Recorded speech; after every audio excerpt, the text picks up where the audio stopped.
Welcome, everybody. Welcome to Pakhuis de Zwijger on this evening. I'm happy so many people showed up today on this Monday evening for a very important program called Time for a General Pardon, Petition and Nationwide Demonstration. My name is Max de Ploeg. I work here at Pakhuis de Zwijger and I will be hosting tonight's evening.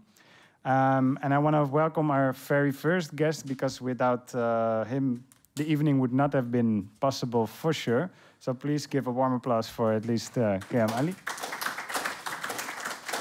So before I let you ask, why we are here, I want to say that Ali is from Afrikaanse Vluchtelingen Collectief. And he set up this initiative to begin this petition together with the coalition of groups. And I know his heart is really with the people who this is about. He works with them every day. He sees a lot. So thank you for doing that very important work. But yeah, Ali, that brings us today. Why did you start this petition? And can you say something about the petition? Thank you so much, everyone. Well, I would like to thank each and everyone who came tonight. It's a really very serious cause, and it's a really long and on struggle. We have campaign of 1 year long. It's not like we're going to have one-time action and this is end. It's a political motive, and it takes a lot of energy and right people to be able to achieve the general pardon. But why general pardon? The things triggered the area of the corona, because as we know, if we have kind of pandemic, we have natural disaster, we have war, the government should really take consideration of most vulnerable people as migrants to pass like humanitarian document of permit residence for people to remain safe. And we didn't see that one during Corona. We saw when GGD has justified that the people were safe in a crynest, in a vruchtengarage. That was really an article written by doctors from GGD. So that means that there were no a chance of humanitarian document if they were said during Corona people were on the street in a squad that they were safe. And maybe one step back before you describe, because we're going to go into the situation, because maybe not everyone knows what a general pardon is. I know you know, but can you explain first, like, what is a general pardon? Yeah, well, the general pardon, it's just a legal term. I don't like it, to be honest. General pardon. Seriously, I myself, I don't like it. But that's a legal term we have at the moment. And if we think that we want to solve a problem of the mass, then we really need a general pardon. In 2007 was passed, but it came particularly for one tunnel of group of people. People were rejected from asylum seekers, and that was it. But in Netherlands, we have migrants, the people who never seek asylum, because some people, they are fleeing their land for different reasons.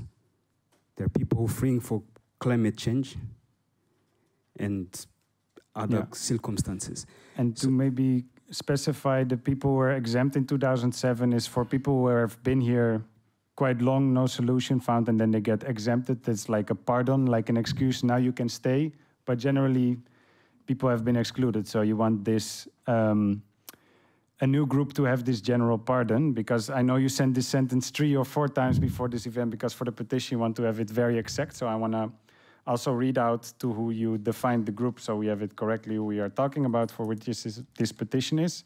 Right. I will read it first in Dutch, how it's in the petition, and then translate. Is de general pardon voor alle afgewezen asielzoekers en alle staatloze migranten en internationaal ontheemden die minimaal 5 jaar in Nederland verblijven, inclusief degene uit het voormalige Nederland-Suriname, nu onafhankelijkheid in 1975 gekregen, en daarvoor ouderen boven de 55 jaar die al meer dan 15 jaar in Nederland wonen. So to translate towards English, it's for all people who have been seeking for asylum, rejected, and who have been rejected, migrated here, and who are here for a minimum of 5 years, inclusive those of the former Dutch colony called Nederlands Suriname, who has been independent since 1975, and also anyone above 55 years who live more than 15 years in the Netherlands. So this is where the this petition target group is for.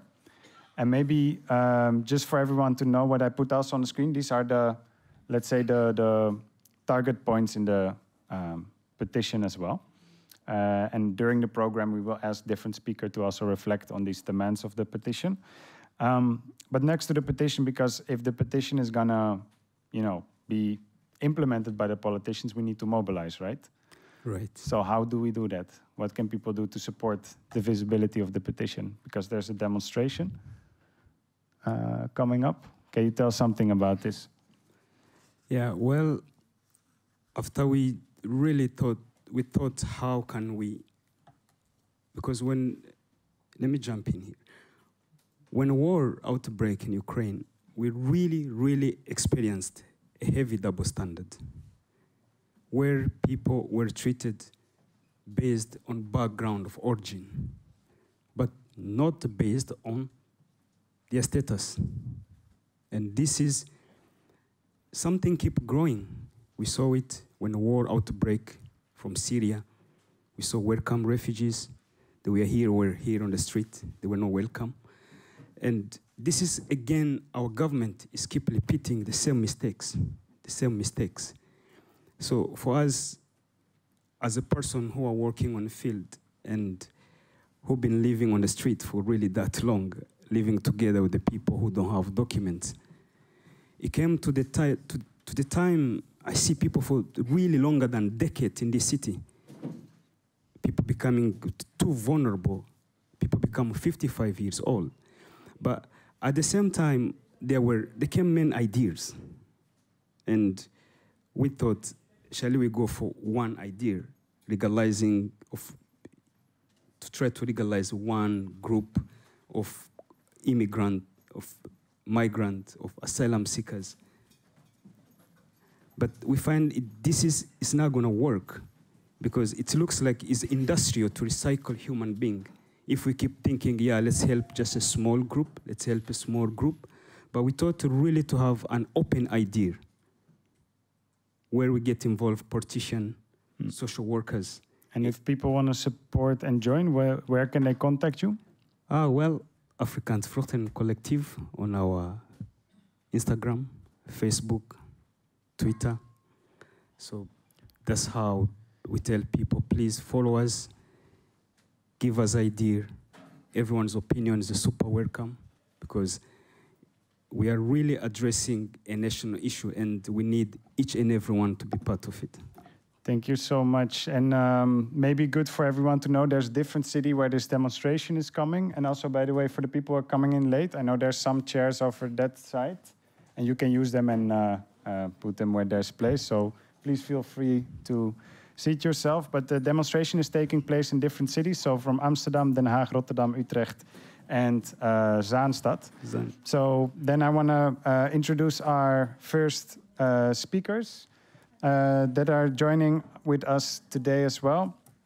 So the first speakers are Desiree, I forgot the pronunciation actually, Desiree Mengole and Aboy Connie Vaneria. Yes, please give it up for them.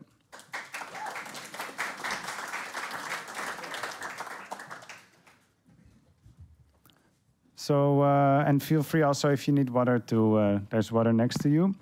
But while you're taking your place, you came, of course, tonight, and maybe you want to introduce yourself also as how you want to introduce yourself. We talked about it at the table, you know. There's different ways to introduce people, so feel free to introduce yourself, but also what is your relation to tonight's topic and why you find it important to be here. Oké, mijn naam is Desiree Mengole. Ik ben een burger van de Koninkrijk der Nederlanden, zoals velen van jullie. Ik heb heel veel meegemaakt rondom dit onderwerp. Ik heb zelf bewust kunnen zien hoe mensen gediscrimineerd worden op basis van waar zij vandaan komen. Dus ik spreek me er ook over uit, zoveel mogelijk. Ik heb kunnen zien dat in dit land dat onderscheid wordt gemaakt van, op basis van je huidskleur, op basis van welke taal je spreekt. En sorry, ik doe het wel in het Nederlands omdat ik het zo het beste kan overbrengen. Yeah, then I'll translate in between. So let me translate very shortly in between. So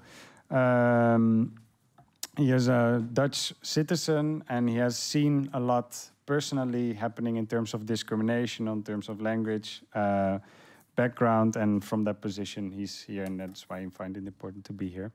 Yeah. Ik denk dat dat wel een goede start is. En, that's a good start for now, for the introduction. Yeah. Ik ben Vaneria Aboykoni, zoals jullie al hebben gehoord. Ik kom uit Suriname en ik ben nu hier als een migrant.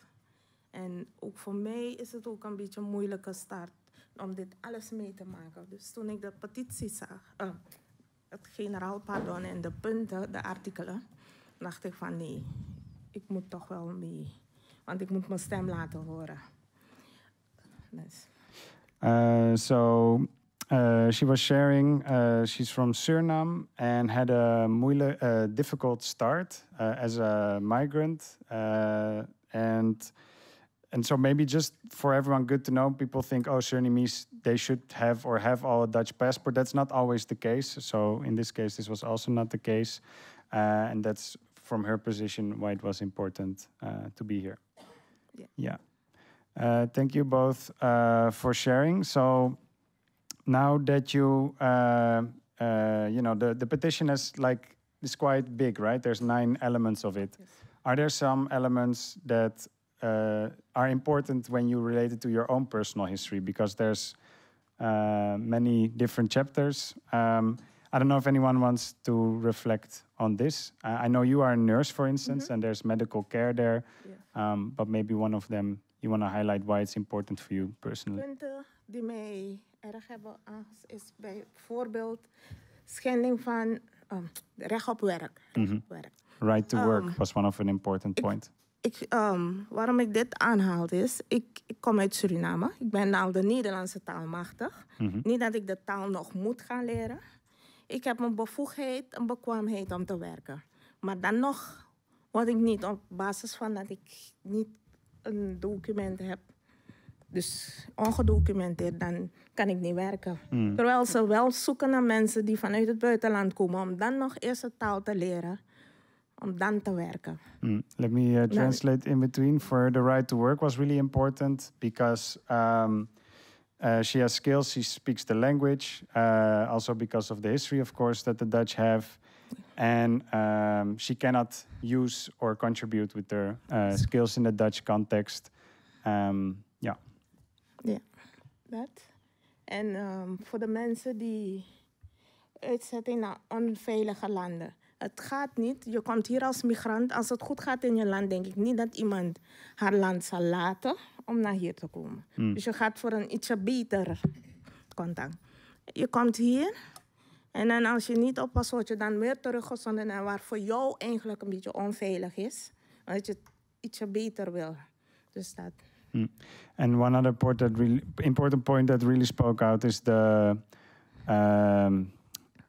right to not be deported back to the country where you come from, because if people migrate or choose to migrate or flee, there is usually a really good reason to do so. So in that setting, you didn't use the word violence, but for lack of translation, it's violent to then send people back to that situation. Mag ik daarop inhaken? Yes, you can contribute. Punt 5 en punt 1 vind ik een van de belangrijkste punten. Dus recht op internationale bescherming en uitzetting naar onveilige landen. Ik ga iets zeggen wat een beetje gek is. Maar het liefst wil ik ook zo weinig mogelijk mensen in Nederland hebben. Zo weinig mogelijk vluchtelingen in Nederland hebben. Ik sta ook niet te wachten op volgend jaar dat er 100.000 nieuwe vluchtelingen hier komen. Maar ik denk dat het tijd wordt dat wij ervoor gaan zorgen dat het veilig wordt voor hun in hun eigen land. En dat wij niet als staat meedragen aan het kwaad wat hen wordt aangedaan. Want we staan er soms niet bij stil dat er ook kinderen zijn die hier de dupe van zijn. In totaal zijn er 160 miljoen kinderen die in slechte omstandigheden arbeid moeten verrichten. Ik denk niet dat iemand hier een kind dat toewenst. En ik denk dat als wij willen dat er minder vluchtelingen komen, minder mensen komen naar Nederland, die gaan profiteren van alle vrijheden hier zo, dat wij hen ook niet moeten ontnemen van hun vrijheden. En zeker niet dat wij beslissingen moeten maken hoe onze geld die wij met z'n allen inzamelen, genaamd belasting, hoe dat wordt uitbesteed. En dat wij niet moeten accepteren dat er beslissingen worden genomen waardoor mensen in een onveilige situatie belanden en uiteindelijk hier naartoe moeten komen. Kan je me één voorbeeld geven van zo'n beslissing en dan ga ik vertalen? I ask one follow-up question, then I will translate. Ja, nee, zeker. Ik weet niet of iedereen bewust is van het feit dat Nederland een bijdrage heeft aan de oorlog in Syrië. Dat zij ook bommen hebben laten vallen in Syrië, waardoor er mensen om het leven zijn gekomen. Dat staat gewoon online. Dat kan iedereen inzien. Dat wordt gewoon gedocumenteerd. Thank you. Then I will translate, otherwise I will forget. He started with, I actually want not, and he said, maybe it's a little bit strange, but I actually don't want many people to come here. And the reason why he doesn't want it, because it should be safe in the countries of origin. And he spoke about there's 160 million children working worldwide in very bad conditions in different countries. But these bad conditions and unsafety in the different countries is also due to choices that we make in the Netherlands, the way the tax money is spent. So our government have a responsibility in it that they create a situation that people are coming here. And then I asked, can you give one example of such a policy or a thing that governments do?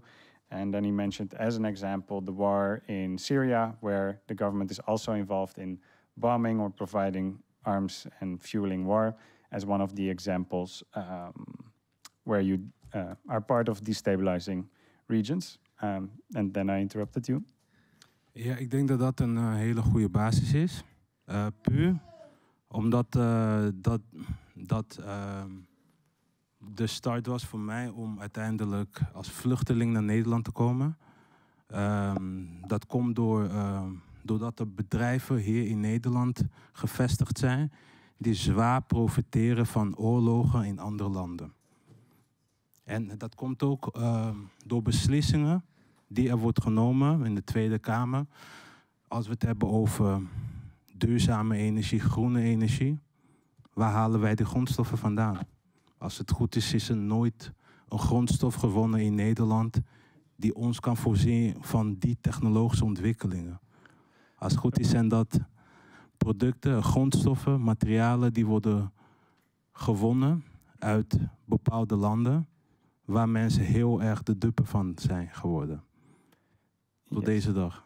So he was expanding on the point that a lot of the technologies that we are developing here, like sustainable energy, none of the resources of the technologies that we use actually come from here. So where do the resources come from?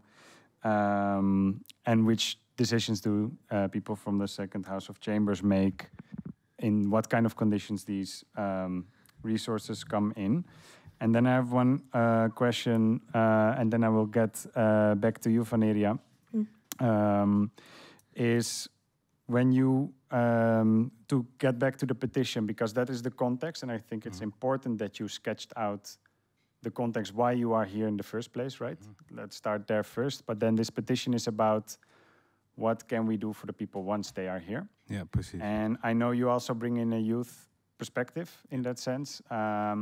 Can you share something about that, what it meant for you to be here, from the childhood arriving here, and what kind of policy barriers you've seen that you've maybe when you grew up were like, okay, this is not how it should have been. Ja, nee, precies. Als we het hebben over generaal pardon, hebben we dan over een groep mensen die mogen blijven in Nederland. En onder die groep mensen vallen ook kinderen die mogen blijven in Nederland en niet alleen ouderen. Dus we helpen hier kinderen ook erg mee. Ik ben zelf als een 4-jarige jongen hier naartoe gekomen. 2 jaar in een kindertehuis verbleven, omdat ik zonder ouders hier ben gekomen. En later ben ik in de AZC terechtgekomen met mijn vader. Een lange tijd gewacht voor een asiel. En na 7 jaar wachten, want zij moesten onderzoek doen of het wel echt onveilig is in Congo. Alsof dat niet heel duidelijk zichtbaar is. Dus na die onderzoek hebben zij toch besloten om mij uit te procederen. Ik heb één keer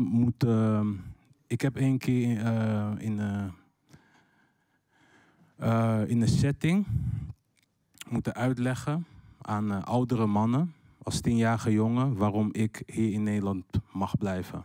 En wat mijn reden daarvoor is. Ik denk dat dat een hele gekke vraag is voor een kind. Ik denk dat wij zulke vragen niet aan kinderen moeten stellen. Maar ik denk dat wij moeten kijken naar de informatie die wij bezitten. Want dan kunnen wij zien dat ik uit een land kom die al een hele lange tijd wordt onderdrukt en waar wij ook van profiteren. En hoefde ik niet uitgeprocedeerd te worden, maar kon ik meteen een verblijfsdocument krijgen. Duidelijk. En toen je als 10-jarige werd, was dat samen met ouders of in je eentje? Het was samen met mijn vader. Ik zat naast mijn vader en ik werd erop voorbereid. Hij gaf me aan dat ik uit moet leggen dat er oorlog is in mijn land en dat we gevaar lopen wanneer we teruggaan. Maar toch koos ik ervoor om een eerlijk antwoord te geven. Ik zei dat ik hier wil blijven omdat ik mijn vrienden niet wil achterlaten. Maar ja, hoe moet ik nou aan de grote mensenproblemen denken? Ja, ik wil een baan hier, ik heb het beter hier. Voor mij was het heel simpel. Ik wil de volgende dag naar school gaan.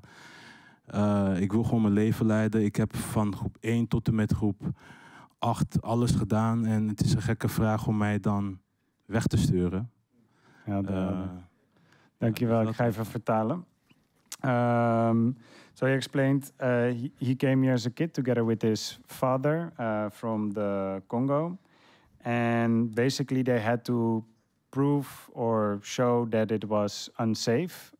While it was known that the Congo was in war, so why should he even explain? So in this procedure, he also was interviewed as a 10-year-old kid, and he was explaining why should a 10-year-old kid have to defend his stay in the Netherlands. So after 7 years of procedure, they lost the case, basically.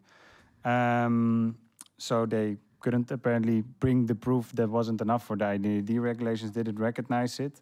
But at some point he did get status because of a general pardon.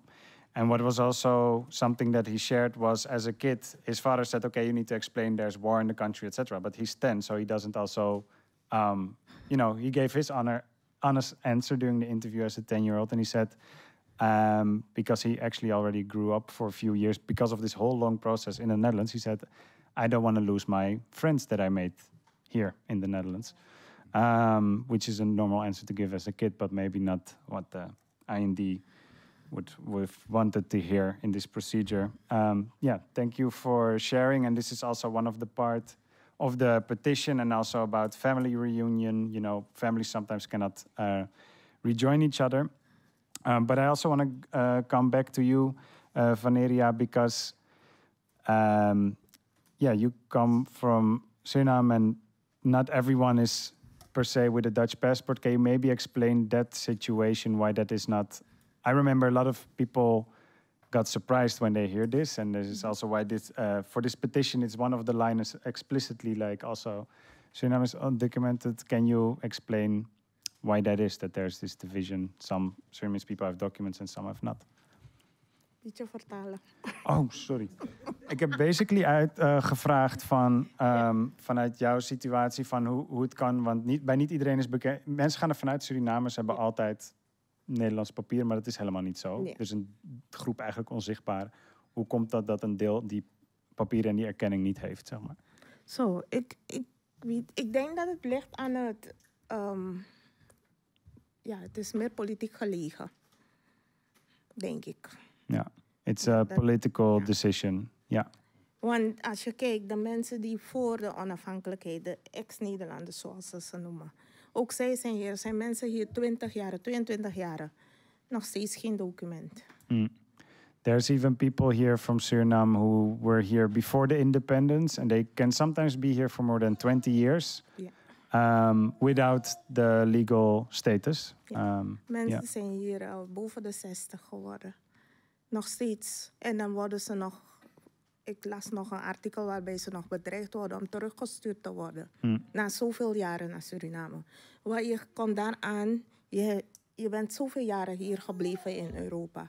En dan moet je daarna jaren terug naar een plek waar je eigenlijk niet meer, om het zo te zeggen, hoort. Ja. Want je hebt niemand, je hebt misschien niet deze familie daar, kinderen of iets opgebouwd. En dat vind ik niet. And this is also a group that is also threatened with deportation. So they've rooted here in the Netherlands and then they are threatened by being deported back to a place that they don't have a real connection to anymore because they're rooted here. What do you think? Because there's also the apologies of the king, the recent. Do you think that will help with momentum, or what can people do now to support this specific group? Ik hoop dat met het pardon, dat ze ons allemaal, want we zijn allemaal van slaafgemaakten daar. Ook de mensen, de Hindustanen, de Chinezen, die kwamen eigenlijk in dat 10 jaar staatstoezicht. En ze werden toen wel betaald, maar ze waren eigenlijk nog slaven, want ze werden onderbetaald. Maar onder een moderne, onder een gekapseisde vorm hadden ze iets van, ze worden betaald, ze zijn geen slaven. Maar ook al die mensen hebben recht op, vind ik, omdat uit Suriname grondstoffen, de middelen, Nederland gemaakt heeft tot wat het nu is. Dus dan vind ik wel dat ze ons pardon moeten geven. En Thank you. So our last point was actually connecting to the previous point that was earlier made about the resources. Like a lot of resources got stolen from Suriname that made the Dutch wealthy. So why not then give a pardon to the people? Because even the people who were from Suriname were, after the abolishment of slavery, still exploited. They were obliged to work for another 10 years on the plantations under horrible conditions. So it's not that the forms of exploitation stopped after slavery was, let's say, officially, legally abolished. Thank you for sharing so far. I also want to look to the audience. If the audience has any questions, we also have room for that to collect. I know sometimes there's this one person that needs to give the icebreaker. Yeah, I will come to you with a microphone. I forget to put it here, so I will get it from there. I'll be back there. Then you can think of the formulation.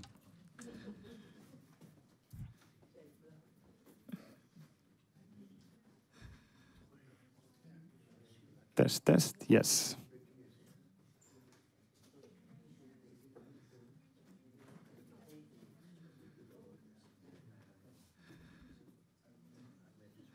Can you briefly say who you are and then formulate your question? What do you want, English or Dutch?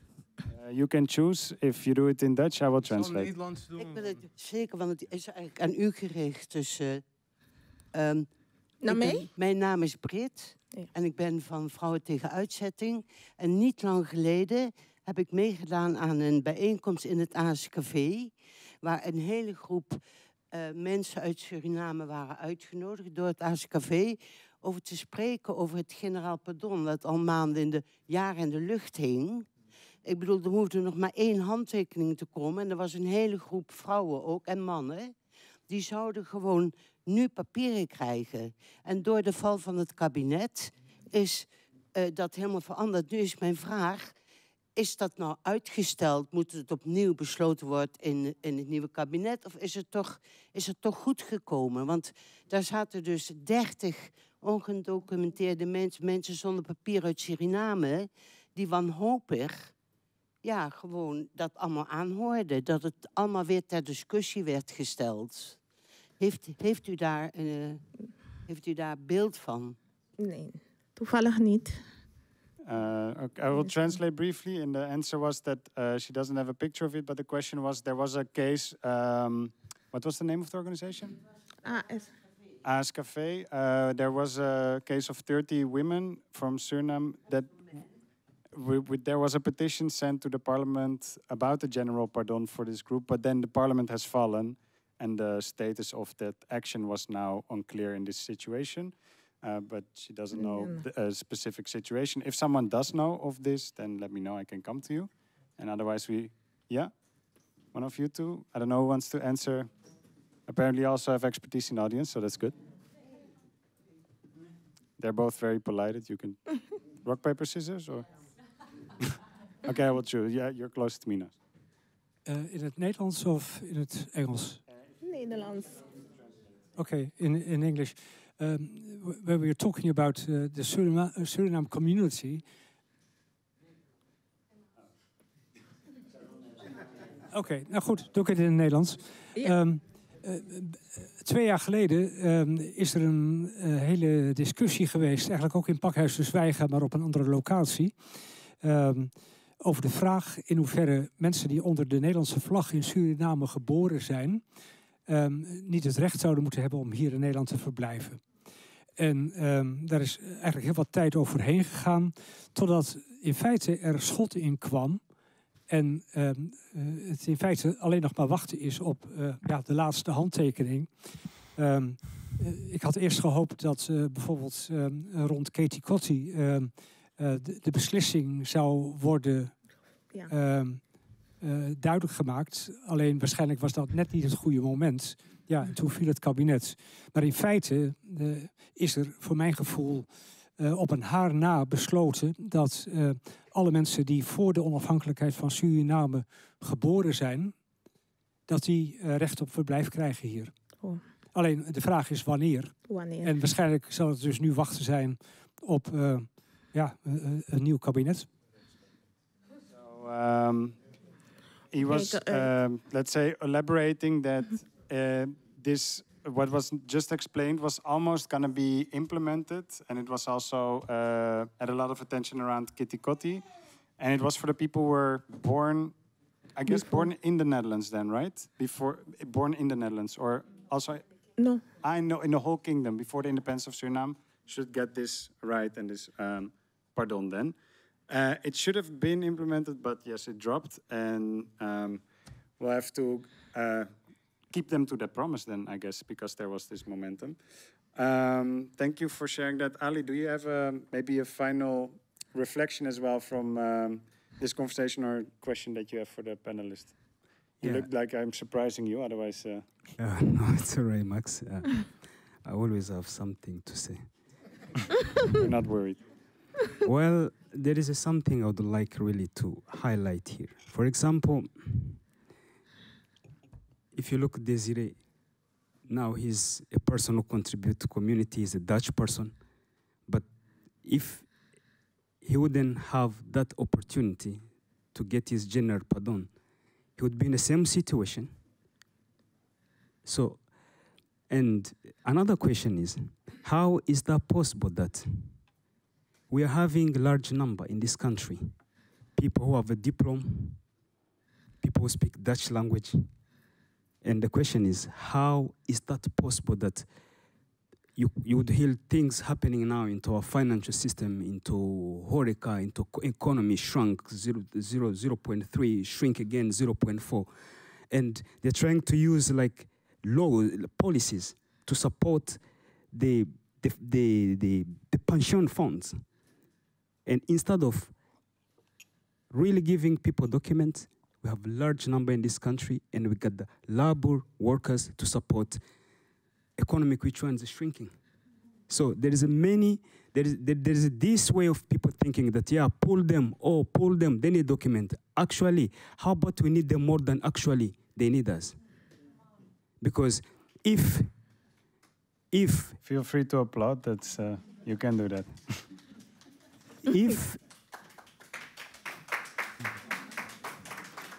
Thank you. If, let's say, the HoReCa funds, you get bankrupt. first of all, we're going to lose all international investors. There you see the country start to getting into really economic and finance problem.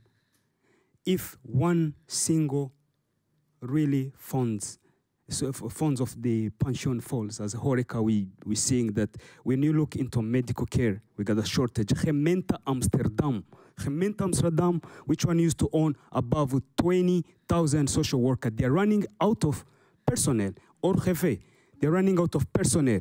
Every single Arbeitein, they're running out of personnel.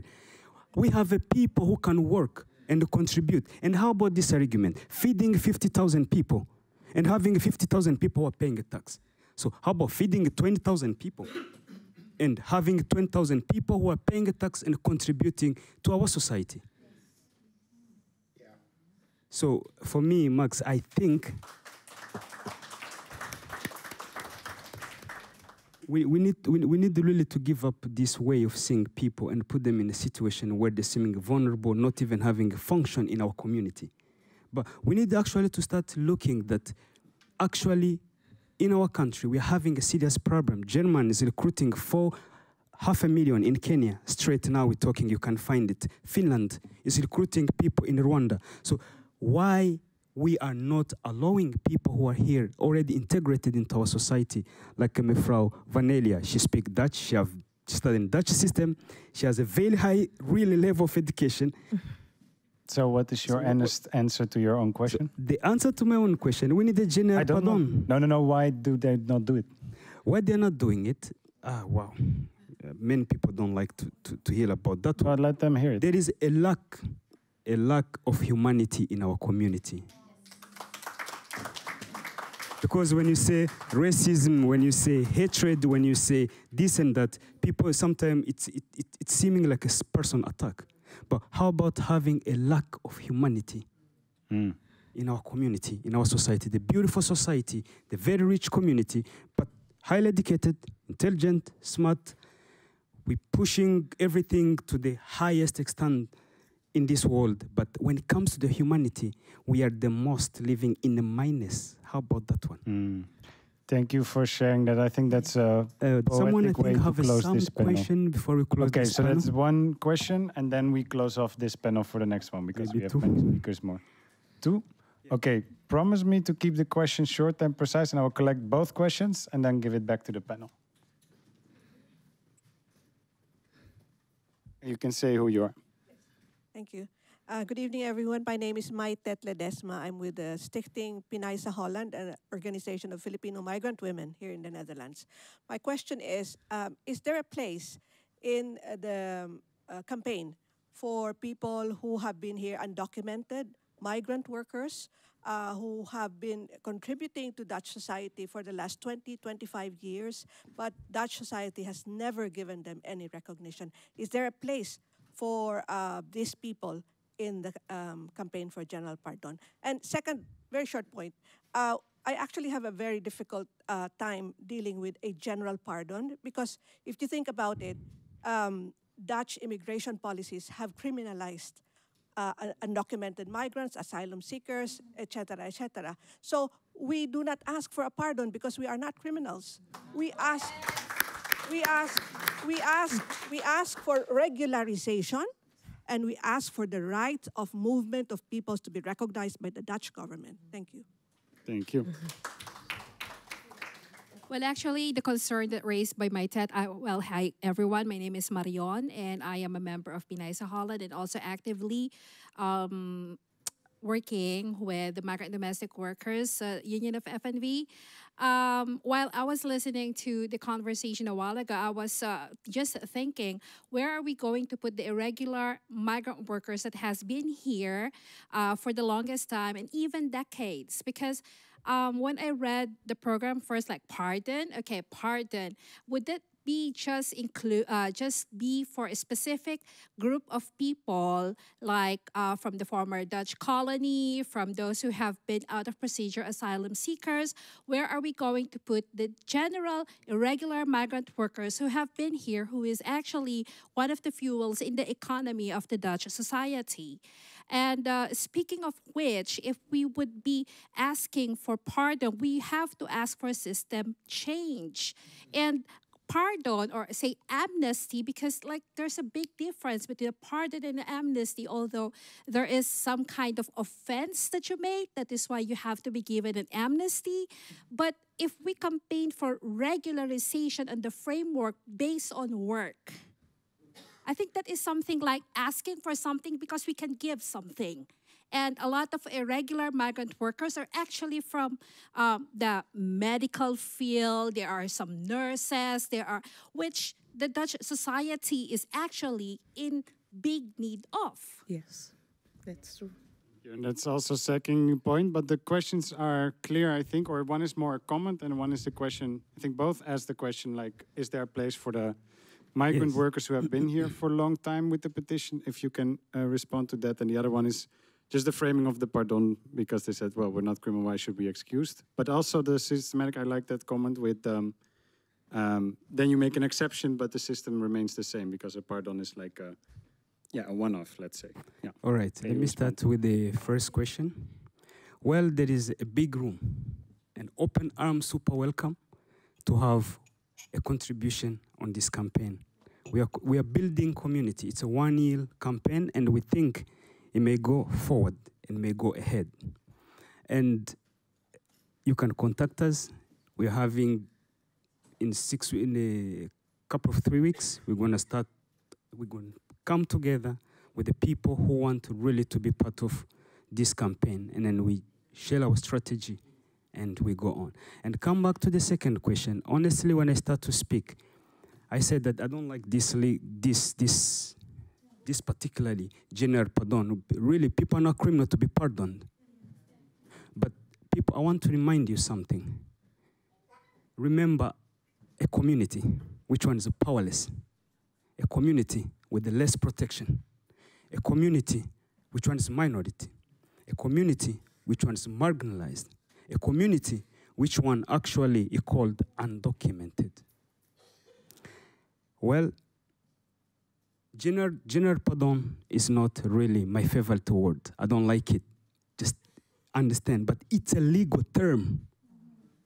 That's what make it complicated. Okay, if you want to apply something different, first of all, we need to find a way to convince lawmakers to apply another new legal term if you want to apply this one. And I agree when the people say we need to really have illegalization. I totally understand, but you need to understand that if we'll go to illegalization, we got the 3 risks. Number 1, IND, you will have a very bigger skeptical way of actually, if you bring anywhere, that's what Germany is doing. Germany has brought something called formation. People are following European policy. So now Germany, you go to seek asylum in Germany, they tell you, sorry. No, we deny you asylum, but we got the offer. How about that one? But this is something you're not understanding. Me, I like to say, people, we need to try to understand. This kind of documents, they can come any other government and actually will end that a little very simple. And people who have those documents, they will hold it, but again, we'll look another group to give another opportunity for illegalization. So I've been looking this illegalization in the Netherlands, they've been for small group. As first general pardon was tunneled only on one group, rejected asylum seekers. But how about we using this legal term? But we use a very highly really strategy. Using, because we, as you say, where's the room of the really migrant workers in this country for this long? So during our, when we were just planning this to happen, we thought that, of course, it will sound very weird. General pardon, again, is a new one, it's old one. Just for the other panels, like, come to the conclusion? So the conclusion is, we thought that groups of people, like Filipino workers, will keep supporting this petition. Every single group, like you say, where? So we are trying to reach out to different groups of immigrants in Netherlands, the workers, sex workers, all kind of people who are in limbo, to try to approach this general pardon into really specific letters, because we will have a lot of letters to send to the Tweede Kamer. So we are asking every single group which one is part of in this limbo will come together and will be writing a very, very particular letter for those groups. Like we wrote something for which one goes with our petition. So we have this kind of way of thinking that the general pardon, it's not a really, really best solution, but it is a way. Thank you for sharing. And I think it's important sometimes with, strategy. You have the moral discussion, what is morally right, and now it's like a legal, let's say, strategy to use that term. And just for the answer, are people with more than 20 years working here part of this specific petition? Yes, because they've said both asylum seekers, stateless, migrant, and internationally displaced people who are here for minimum 5 years. So anyone above that 5 years is part of what this petition strategy. It's not perfect. Right. It's maybe not the excuse, but it's a specific legal strategy. So thank you for like when they passed this general pardon, those are measures they took. 5 years, you need to be in the Netherlands for 5 years. So you're also using the track record of things that happened before as well, so it can enter that way. Thank you for sharing. Give an applause for this panel. Thank you. Thank you so much. So we have a second panel. You can take a seat as well, but I'll come back to you later. So for the second panel, you have politics, and we know how you say the elections are not looking always favorably for this kind of subject in the Netherlands. So sometimes we got to do the work ourselves. We cannot only look at politics. So for this panel, we have some people who are working on the ground to make a difference every day with the people, for the people, and by the people, I would say. So that's what this panel is going to be about. And I want to ask forward Cole Hofman, Anouk Carpini, Nancy Rijssel, and John McIntosh. Please give it up for them.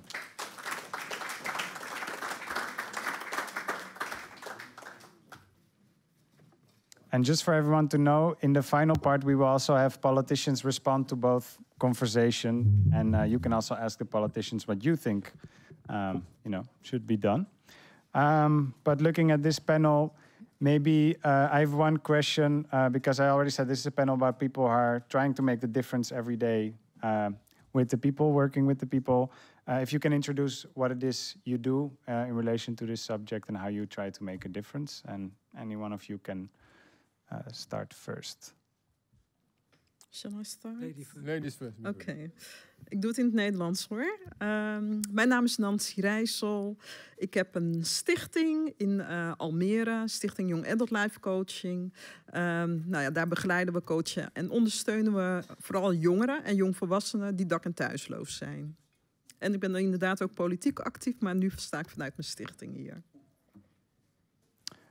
She is active in Almere for youth who are dak- and thuisloos, homeless, and supporting for them. She's also active as a politician or in politics, but now active here from that foundation. And in what way, so that the group is clear that you're supporting, in what way are you supporting them? Ik zoek meestal inderdaad onderdak voor de jongeren. En daar heb ik soms ook jongeren die eigenlijk geen documenten hebben. En dan merk je zelf ook als organisatie dat ik ook niet de weg weet of weg wordt geblokkeerd om ze verder te kunnen helpen. Dus dat zijn de struggles waar ik vooral met de stichting tegenaan loop. En laat staan waar jongeren en jongvolwassenen tegenaan lopen. En ik doe de leeftijd 16 tot 27. And a follow-up question, Heb je, en dan ga ik daarna vertalen, heb je nadat je ze steeds als groep, dus ook tussen de daklozen zitten ook ongedocumenteerden, zijn er bepaalde dingen die je hebt gevonden die specifiek behulp zijn aan hun? Want dan moest je iets anders misschien toepassen om ze te helpen, omdat hun situatie anders is. Heb je bepaalde manieren gevonden die hen specifiek kunnen helpen? Nou ja, wat ze vooral nodig hebben is een luisterend oor. Want sommigen komen hier ook zonder ouders. En dan ben ik toch een moederfiguur. En daarin ondersteuning. Soms heb ik ook jongeren thuis genomen. Dus omdat de opvang, vooral in Almere.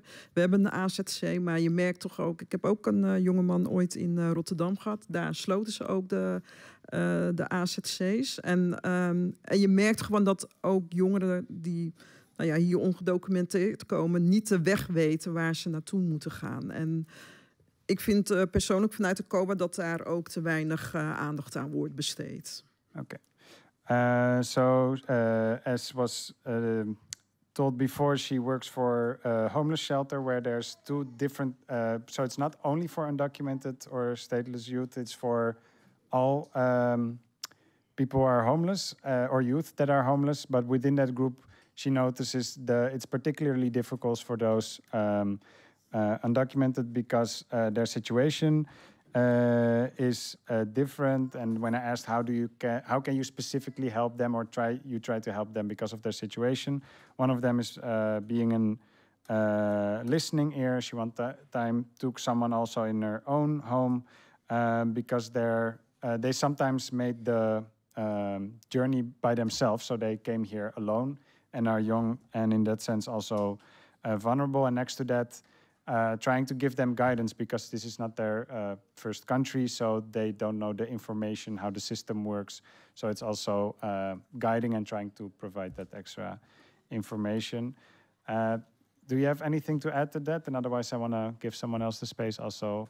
Maybe if you want to add something, feel free to add anything, but also maybe what can people do themselves if they ever want to support this group or support your initiatives? What can people do?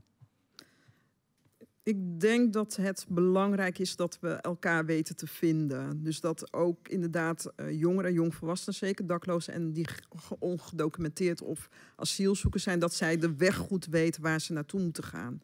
En daarin kunnen we inderdaad een bijdrage aan geven.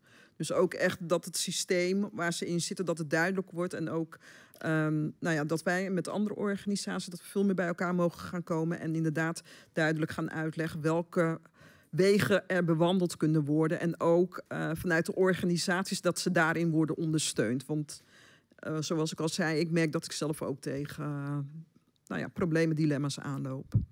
Thank you. She's saying about elaborating on the information part, that is one of the key aspects, like providing the right information and assistance, but also to invest in that because sometimes there's not enough organizations being able to provide that support in providing that for this target group. Thank you for sharing. Is there anyone else who want to share how they're working and how they're trying to contribute? I can. Yeah. So I'm Anouk, and I define myself a critical social worker and an anthropologist. And I am a social worker here in the Netherlands. I work in Utrecht. Unfortunately, I cannot give the name of the organization I work for because I didn't have the permission. But I work with organizations that support undocumented people. So, and mostly I'm specialized, or my expertise, it's in shelter. I've done this also in Italy. I worked for an organization that is called Refugees Welcome, who match families who are willing to host people with a refugee background in their houses and clients who need support. And here in the Netherlands, mostly the people I help, they are asking for shelter. And it's because, of course, often if you don't have a community that can support you, it's really easy to end up on the street when you are without documents. So that's what we do. Because if you have a community, maybe you find your way informally to survive and to be supported. But if you don't have a community, like many people who ask for asylum, For example, that they don't have, that there is not a connection in between old colonies and new community here in the Netherlands. They don't have that support, and then they easily end up on the street, and send my organization support them.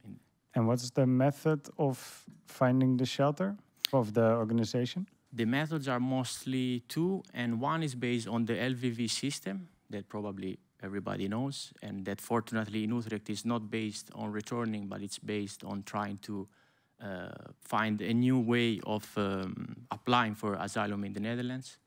So in collaboration with VVN, we support with shelter, but then in the 3 months, the LVV allows us to have people in shelter. VVN help these people to try to reopen their case, and has been seen by statistics that like 60–70%, I don't remember exactly, but had the opportunity to go back to Terapo to apply for asylum and succeed in their procedure.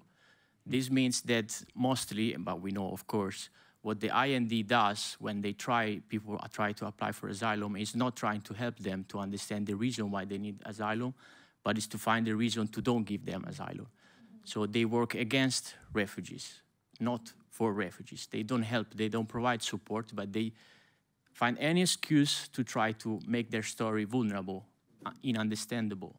So what we do in Utrecht, and fortunately Utrecht is different than other cities like Rotterdam, but even Amsterdam, and I think maybe Utrecht is the best city for what I can see. I'm Italian, and I see also as an external, I'm a researcher, and I saw that in Utrecht, the LVV, together with the municipality that supports undocumented, I think 20 years now, somehow they found a way to use the LVV system in a positive way. Things that is not done in Rotterdam, for example, where LVV is based on returning. So I give you shelter, if you sign the paper, you go back home, of course I give you shelter, but then... Yeah, so the human rights become conditional. I only give you your human rights. But in this case, it's proven, we have statistics, maybe we should bring them nationally, but a lot of people... If I've understood correctly, so the method is basically preparing people to defend themselves against the IND interrogation, let's say. For example, if you had an open close, you have the right to do an ASA, no? ASA is the second asylum procedure that you can do if you have new documents. So my colleagues at VVN will help the clients to collect this document, to guide them to find the right documents to support their story. So, and the other method is to have also a private network, and it's based on, I am an opvang medewerker, so I have a private network of families. Once again, what I did in Italy with refugees, welcome, I'm willing to host undocumented people. So when we cannot apply for the LVV for different reasons, because the criteria are not the right ones, then we have the opportunity to use the private network to be independent compared to institutional policies, and give the freedom to my organization to have our own criteria to decide if we can invest energy, resource, and time in this person. Because of course, we have to be realistic. Sometimes it's really difficult to give opportunity to document in the Netherlands, and then also you don't want to give false hope to the people and keep them years and years fighting against something that is bigger than them, and then failed because there's no way to. And is there a way that people can support to increase the capacity of what you're doing in Utrecht?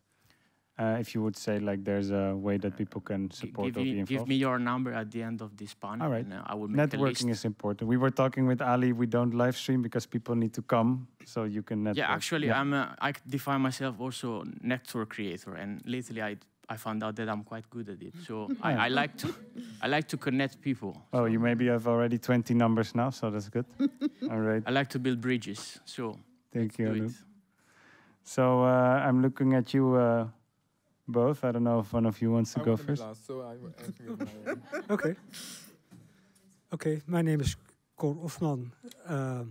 I think I'm involved with undocumented people already for around more than 30 years. Starting as a pastor at the Open Door at Begijnhof. Later on, I was one of the founders of the World House, and now I'm working at Stap Verder, is an organization in Amsterdam Southeast. we see undocumented people. And it's always the question, how many undocumented people are living in the Netherlands, are living in Amsterdam? I think the estimation is rather low. But let's say in 2009 we were publishing a book, and we thought, okay, 15,000 undocumented people in Amsterdam.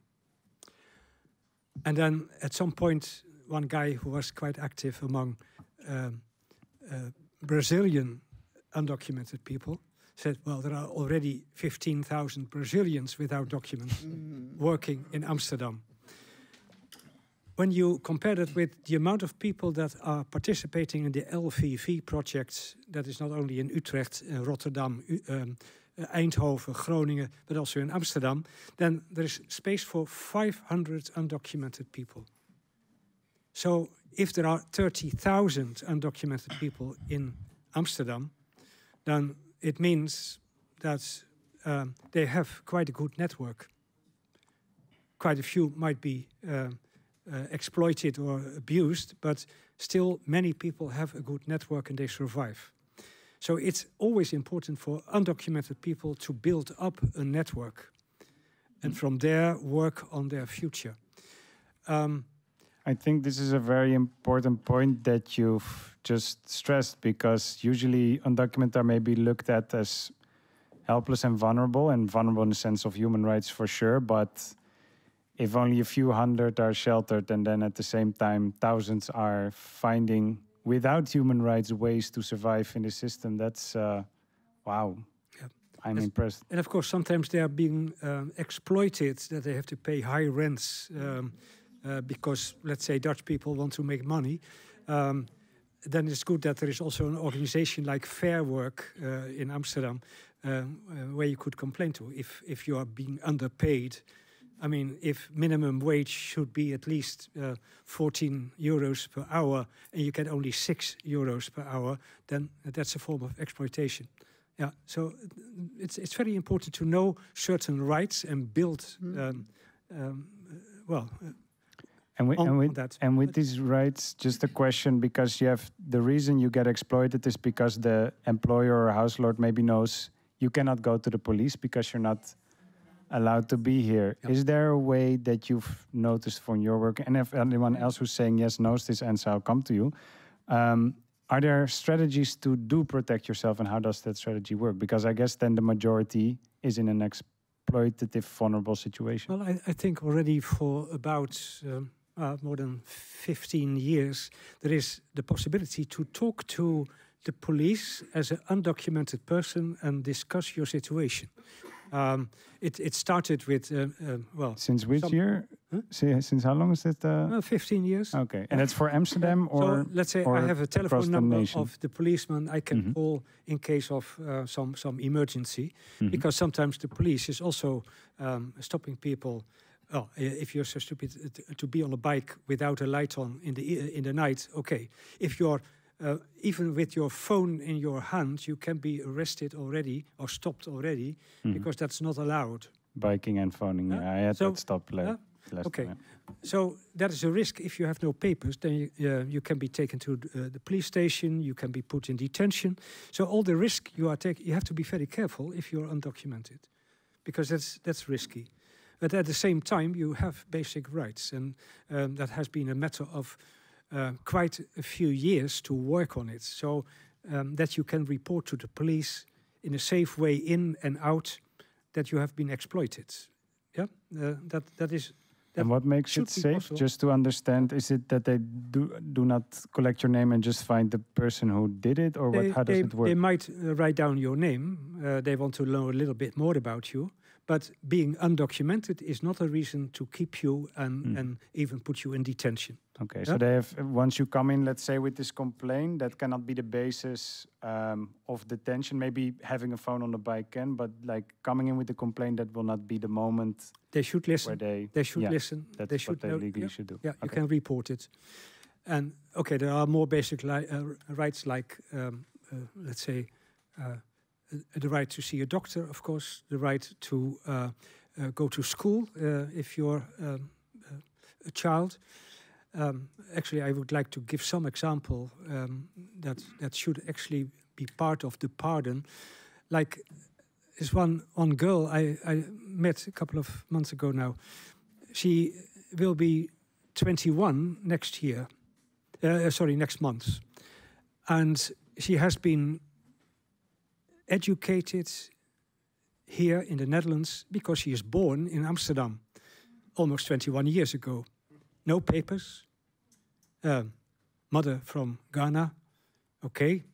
And actually the repatriation service, DTMV, is telling her that she might have to go to Ghana. It's ridiculous because in about 6 months' time she will be ready as a nurse and she could just fit in the Dutch system. We need nurses who are able to talk and understand and give all the necessary care. It's ridiculous that we would deny it. Yeah? Actually, it is the same problem with some people from Suriname who also are already here for about 30 years and still have no opportunity to get a residence permit. Actually, I'm quite hopeful that it will happen, but it is still a problem because we are waiting for the new government. And actually, the Secretary of Justice, Mr. Erik van den Burg, was quite willing, but I think he is not so popular in his own party anymore. So not quite sure what will be the outcome after the elections. But okay, if you have the situation that people have been staying here for such a long time, they are so integrated. You can't say to the girl with, let's say, Ghanaian roots, go back to your country. This is the country. Here she is born here. So that is the big problem. But at the same time, we have to fight for some things. And that has been done already for quite a while, because you had a generalization in 1998 for those people that could prove that they were in the Netherlands working since 1992. And that is this 5 year. Quite a few people got a residence permit, but there were quite a few who did not get it. And then we carried on with some action, pardon for illegals, as undocumented people were being called at that time. And I found it back quite recently, actually, that we came with a proposal. And if you don't mind, I just give very short what we suggested, because in 2002, some representatives of the party from Pim Fortuyn came with a proposal for a pardon, a unique pardon for groups of foreigners without a residence permit. But okay, it did not get into the agreement for the government. But in 2002, we started some action, and that was a colleague of mine of the, at that time, Hervormde Diaconie in Amsterdam, and also one with the foundation Multicultural European Generation, a guy from Morocco. We said, okay, there should be a kind of pardon to people that are able to work, and they could earn their residence permits by working. And then you have been at least 5 years in the Netherlands. You can understand Dutch, and you can speak and write. You have not been, in detention or something like that. And you want to start working, have your own contribution to the Dutch society, and not ask for social benefits in the first 4 years. Means that you have to work, just have to work. And then you get a temporary residence permit, and after 4 years, a permanent one. So that was the idea in 2002. We tried to suggest that also to the people that were forming a new government, but it did not work out, I'm afraid. But it's not the first time that we tried to work on a kind of pardon. And then it came for asylum seekers, then it came for children, and perhaps it's good to use the name pardon again, but also perhaps use the idea that people could also get a sort of working permit and earn their residence permit after a couple of years. All right. Yep. Thank you for sharing your experience as well from previous actions that have been done before. And I guess, again, it's not a moral strategy. I guess it's a legal strategy in this sense, or political strategy. Sometimes they're not the same. Thank you for sharing. Up to you. Yes, my name is Jou McIntosh. My profile is a builder, a change maker.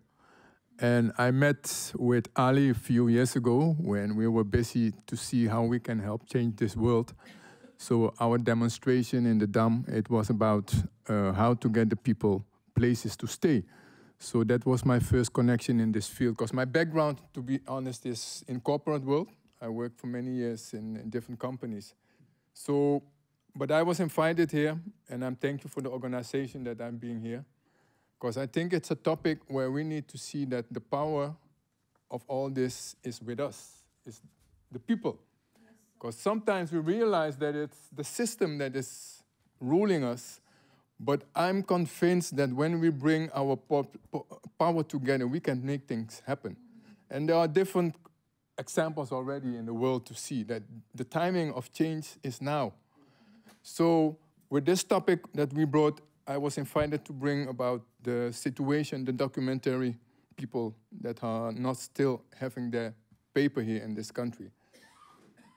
And to make a long story short, because I think we've bring this topic several times already from your side, we're going to make it happen, because it's the comma where Mr. Ritter talked about.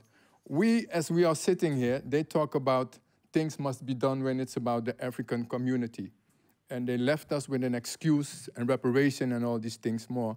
So it's also to see that we have more people probably to see how we can make things change.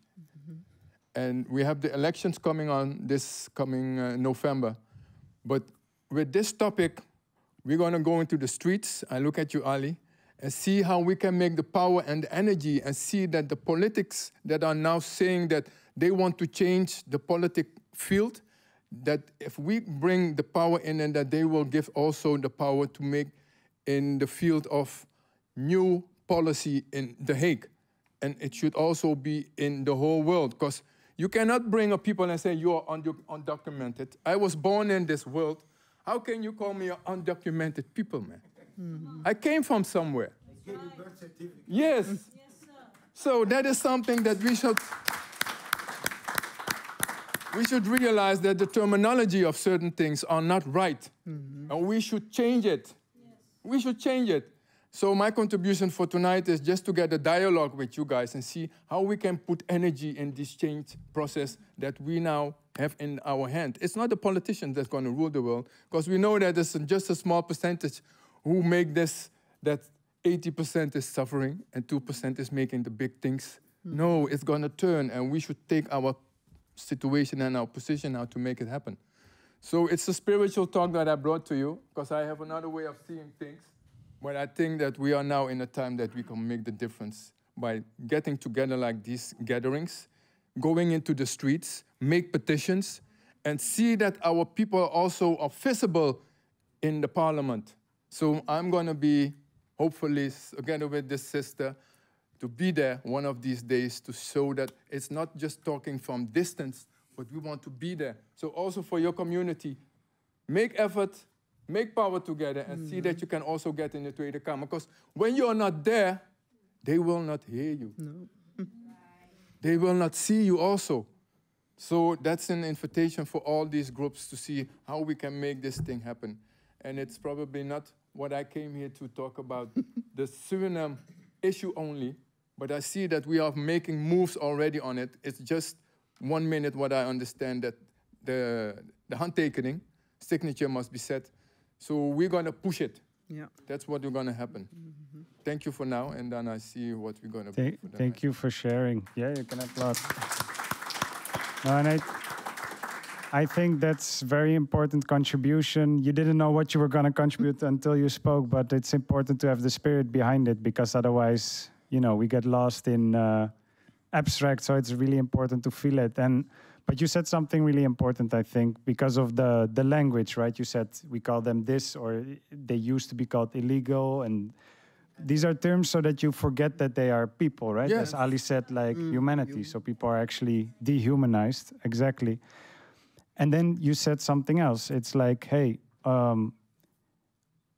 do they hear us? But the problem is that the language is so constructed that they don't hear what they are saying. They don't hear what they are doing.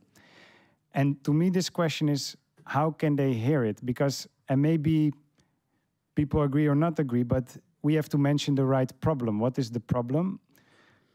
Aren't we in an apartheid system? Yeah. With an apartheid system, with apart set of rules for an apart group of people. Yes. I can go to the bank and someone else cannot. We had thousands of people, like this was bigger than Black Lives Matter from 10,000. This was 80 or 100,000 people protesting against apartheid. Because they felt it, that language you can hear, apartheid. It's dehumanization, you will know. And now we talk about regels, vreemdelingenwet, da-da-da. So I think we also need to learn to speak the language of the violence that is happening here. And you know what the thing is with apartheid? Actually, everyone here is part of the apartheid police, if they want it or not. Why? If you're in a hospital, you say someone has not the right insurance papers, or if you're a bank, and you say, I'm sorry, you don't have the right documents. If you're part of any institution that refuses a human being on the base of paper, you are an apartheid police yourself. I am. Yes. And we are co-responsible for reproducing the system, especially the ones with documents. Anyways, I'm sorry. Yes.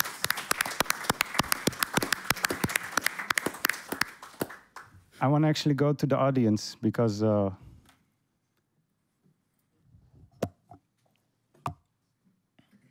see two hands. Yeah, I'm Dan Borhal, originally from the Philippines. I've been working with undocumented people, Filipinos, Indonesians, Latinos, for their rights. I think we, as a group here, who are, I think, committed to this fight for general pardon, we have to be confident that we are on a high moral ground when we are demanding for this. And yeah, so like Ali and some other friends here, the word general pardon is a bit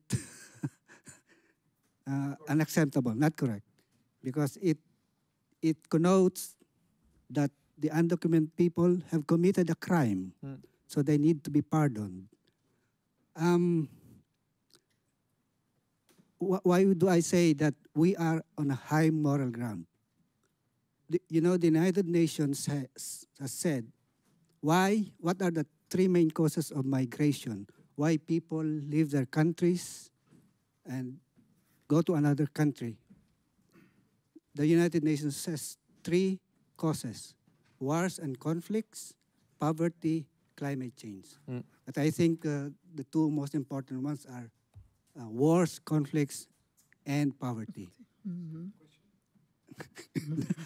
I would like to have this as a discussion so that when the politicians or the next panel will come, maybe they can consider this, the points that I would like to raise. No? Why do I say we are on the high moral ground? You know, why is there migration? Mostly who are guilty of wars and conflicts in this world? Mainly the northern countries, the colonialists, right? And what is the cause of poverty in the global south? The colonialists. And even after independence, some writer would call it mostly flag and anthem independence. because what they really got was mainly they have a national flag. You know, people in countries in Africa, Asia, Latin America, well, they have a flag. They also have an anthem. But they are dominated still by their colonizers economically, so that they do not progress. They do not, there's poverty in these countries. That's why a lot of them go to the rich countries of the former colonizers. So my point is the northern countries who have been guilty of colonialism and neocolonialism, they have a moral obligation to welcome migrants who come from the global south. Now, secondly, yeah, okay. Yeah. It's not question, it's remarks. You know, before 1998, before the coupling sweat, the Netherlands welcomed migrants. If you have a BSN number, you can apply for work. If you can work, you pay taxes, etc. Why? What is the reason why, before the coupling sweat, Netherlands was open? I think this is the answer. After World War II, Europe was devastated. The economy was in ruins, so Europe needed migrants. So here in the Netherlands, for instance, many Moroccans, many Turkish people, they came here to work because the Netherlands needed migrant workers to rebuild the economy of Holland, which was destroyed during the World War. And also a lot of men, a lot of Europeans were killed during the war, so less workers. So that is why they welcomed migrants. And now I think Europe, the Netherlands, need migrants again because of the growing population and the low birth rates. There is labor shortage. And so aside from the fact that Holland has a moral obligation, it also makes economic sense for them to be more welcoming to migrants who are willing to work, who are willing to pay taxes, and make contribution to that society. Thank you. So thank you for that contribution. I always learned with the moderation workshops that you don't give away the microphone, but I'm happy that I made an exception for Dan. You've spoken beautifully, and I think it will build the bridge for the next panel. But I want to give you the chance to ask a question for this panel, and then we will close to the next one. Well, I want to very quickly give a statement because it's very important that they know the problem is deeper than it looks on the surface. I am Professor David. I've been in the land here 7 years. I have 2 European passports. My parents were both Europeans. And just because I was born in Africa, I was treated extremely bad. And he's a witness that he knows me 7 years.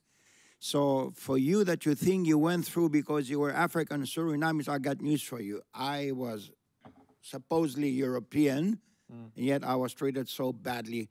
For 5 years, they crucified me. So the problem is very deep, that I carry the taboo that I was born in Africa, so I'm a bloody African. And they just treated me 5 years, they fought me. He's a witness to kick me out of Holland. And I said, guys, you cannot do it. I have 2 European passports, for crying out loud. You got to prove me that I'm criminal or I'm working against the security and safety of the land. And finally, they gave me, okay, you can stay. All right, so if you think you're bad, ask me later on, I'll tell you details. That's part of the networking part, so... you wanna? Yeah, sure. There wasn't a question, but you can react to what came up, and then we will come to the next panel. I asked Ali, so I asked permission, but I would like to share something with everybody because I would like to go back to what Ali was talking about, and it was about finance problems and why they don't do it. And Ali finished this with is a lack of humanity.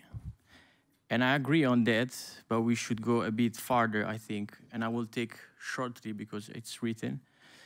I just wanted to say that as I said, I'm an anthropologist and I like to apply holistic methods to social research. And I'm specialized in finance, migration, and racism. These three things together go well along. Why the Netherlands doesn't give documents to migrants already here compared to other countries who are trying to collect them around the world, no? To fill in the gap of certain sector of the economy. Why they prefer to use and spend public money to help, for example, the Orica pension fund to don't go down. Why this is happening? It makes no sense for the Netherlands because normally you want private companies to take care of themselves and you don't use public money to save them. That's my country, that's Italy. And normally Dutch people don't like that. Like you don't use public money to save private. If they are not good enough, they die. That's capitalism. You are good, you survive. You're not, you disappear. So why are they trying to save? Why instead of not using public money, why they don't give documents to the people, redirect them in the Orica sector and support in different ways the Orica pension fund and the sector? The reason, and I have a privileged position because I'm not Dutch and I'm white, so I think I'm in the middle of something. The reason is that this country is victim of a propaganda anti-migration that is radicated in all Europe. A propaganda that once is radicated in the mentality of people is not easy to change. Of course, for politicians, it would be uncomfortable to touch too much that soft spot. Why? Mark Rutte in the last 3 years tried to use anti-propaganda, anti-migration propaganda to cover mistakes of the government about COVID, about how to deal with the pandemics. Why he did so? Because everybody did. Because populism is in Europe. And it's so easy for a right, I mean, it should have been right liberal party to take something from the far right, to take something and bring you to try to don't finish as a political party, you know, because Rutte was at the end of an era and he knew it. So he had to find something to survive. And what he grabbed, what everybody's grabbing. Migration. Migration. Why not? But why people are scared to touch this argument? Because it's so, why so soft? Because Dutch white people in power in this country, they are triggered in their anti-migration ideas by their horrible colonial past. The white fragility of the Dutch society goes beyond the imagination of you, goes beyond the imagination of a lot of people in European countries. They are victims of their own colonial past and mentality, and Frantz Fanon teach us this. Not only the victim, but also the perpetrators are living the traumas of that. And their own colonial past and mentality, it's affecting them like the new generation of black communities that are still victim of that inhuman mentality. Was a mentality sick and capitalistic. You remember, of course, VOC, Dutch naval companies and what they did. A mentality so sick and so based on profit that they were capable, this is the Netherlands, I mean the Netherlands did it. They provide and built 400 years ago the most wide, efficient platform seen in history to trade human bodies like goods. The Dutch people did this. Nobody else did in history. Slavery existed before. We have in Islam, we have Egypt, we have everywhere, okay? Dutch people didn't invent slavery, but they bring fucking next level. They did the Amazon with the people. They trade human bodies like goods. And this mentality is so sick that you cannot think that it's gone. It's still here. It's here and it's affecting you. And it's affecting you in a way that you don't even understand. Because we are talking about financial stability here. We are talking about, instead of giving documents to black and colored people asking for asylum or living in the Netherlands long time without documents, we are telling to spend money. So they are going against their own mentality, profit, money. In this country, religion is money. I'm an anthropologist. I know where religion is. Religion is money. It's capitalism. Everything moves in this country because of money. And this is, in this case, no, it doesn't happen. Why it does not happen? Because white fragilities go beyond what you think. White fragility is not only getting defensive and cry when somebody tells you are racist, no? White people, sometimes they cry because you are racist. Oh, no. That's the white fragility. But white fragilities goes beyond this. White fragilities brings a traumatic past, not as a victim, but as abuser. And yeah, let's say that this brings the Dutch society to put at risk financial security instead of accepting black and colored community as their brother and sister. So they are so triggered, it's like a trauma. They are so triggered about this in their DNA has been studied now. These traumas live in our DNA. We are triggered by this. They put at risk the financial stability of this country because they are triggered about traumatic past as abuser, as perpetrator of violence. And yeah, I think they are paying what they have done to this world. They are paying the price for it. Somehow, they are putting at risk their financial stability, and maybe they will be so stupid to continue to do it because they are not capable of healing from what they've done in their past. So the question is, are you capable to confront your past? Are you capable to accept that your grandfather, your ancestors, were people who were making slaves and treating people as goods? Are you capable of dealing with this or not? Because asking excuse is not enough. You have to work on yourself and understand how you can be free on your own traumas, how can be free of your own stigma, how can be free from yourself. And only at that point, I hope we will have a society in which we can really be brother and sister with everybody as opportunities, the same opportunities. But yeah, I don't know how much time it will pass before that. Yes, I would like to come in. I would also like to come in because of this statement, because you know there are universal laws. When you do good, you meet good. I believe in that principle in life, you know. And what I see, what is lacking in the Dutch way of thinking in the policy is that they are not ready for the trauma healing process. But they cannot do them by themselves. We, as diaspora children, that's why we need to come together and get into the Tweede Kamer and tell these politicians, and I am a descendant, I am a diaspora child, I feel the pain. I see that Silvana did it with power. Look what happened. But we cannot stop this process of Holland. We must come and tell Holland, confront you with your history. And if you don't want your country to be falling down, you have to do something. It's a spiritual thing, partly of it, but it's also a rational thing.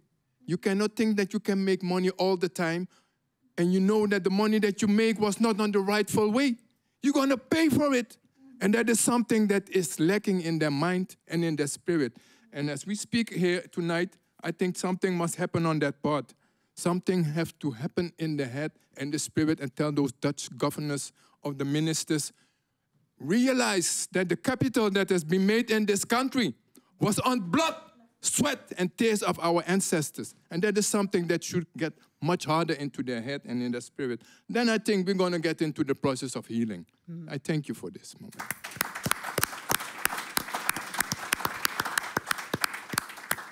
I want to ask everyone to... I cannot deny you the last word.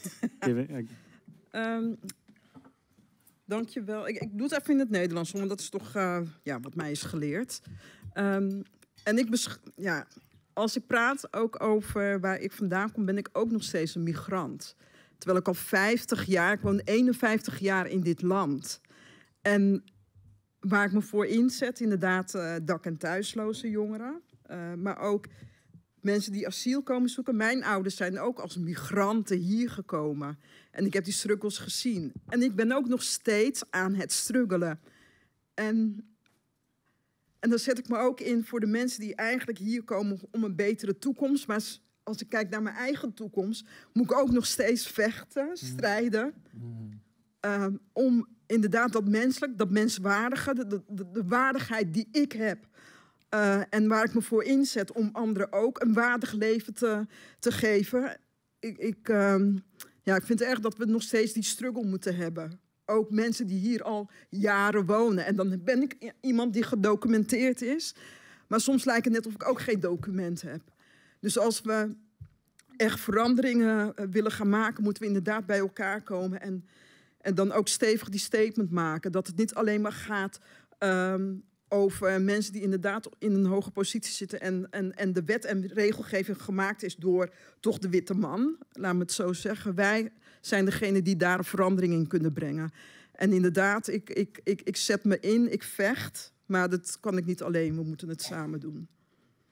Thank you so much. I will have to translate, yes. So, and I find this a really important final closing of this panel as well, to connect. And it's a call for solidarity and unity. And the way she did it was from her personal experience, saying, you know, I live here 51 years already with a migrant background. And I do have the documents and papers, but still at the same time, I have to struggle to make ends meet. And it sometimes feels, even though I have the papers, it feels like I don't have papers because of the situation and the way of life. So she identifies with everything she hears because of also the things that she's facing. So she says there's a shared struggle and that's why we need to unite. Mag ik een hele kort opmaken? Short. Yeah, if I gave everyone the last word. It's my experience that people should not give up hope. Keep hope alive, Jesse Jackson always said. And I think that is also a leading quote for me.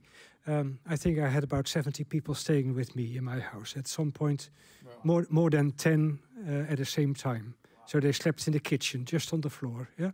So then I was happy that finally BBB, Bed Bad Brood, came in Amsterdam, and now LVV. Yeah. But it was just being there, and okay, for me it was the experience that others were suddenly cooking for me in my house. Okay, no problem, and I learned to eat different tastes as well. You know, so it was a nice experience to be together with so many people, and they still come because they still share. Where they now, I think 50% got a permit, asylum. I think 3 or 4 were being sent back to the country of origin because they were unlucky at the wrong time. And others went back to some other European country. But it doesn't mean that people are without any hope when they are undocumented. Sometimes it takes time, and it can take time. 10 years, 15 years before they finally get their residence permit. And that's why I want to fight and keep on fighting. Yeah, and not give up. That's what I wanted to say. Thank you. Can you give an applause? Thank you so much. And I think when it comes to healing, one concept instead of taking is maybe reciprocity. You said something, I give you something, and you get something in return. That's beautiful. Thank you. Give a warm applause to the panel. And, you know, when I was preparing for this event, or I wasn't preparing much, Ali was preparing the event, I gave it space. And I said, Ali, you know, how many speakers? Yeah, I said 4 to 8. And he said, and he's building coalition and demonstration. So when the program was finished, there was even more speakers. So we do have one more panel. And this panel will be with the politicians. But I will ask them one question. And I lacked, I guess, my role to give everyone equal speaking time. So I will keep this panel shorter. But I guess it's okay because politicians need to listen to the people. And, but they are the politicians who are on our side. I am for sure for that. So I want to ask you to applaud and welcome Sheher Khan from DENK, Carla Kabamba and Jurgen Oliveira from Lijst Kapamba, Orlando Hellings, also from DENK, and Yuval Gal from Bijeen Den Haag. You can take a stand. And so what I want to ask you, because I know whatever petition in whatever language these groups will bring to your political parties. You want to? Okay, yes, you can share this one. Yeah.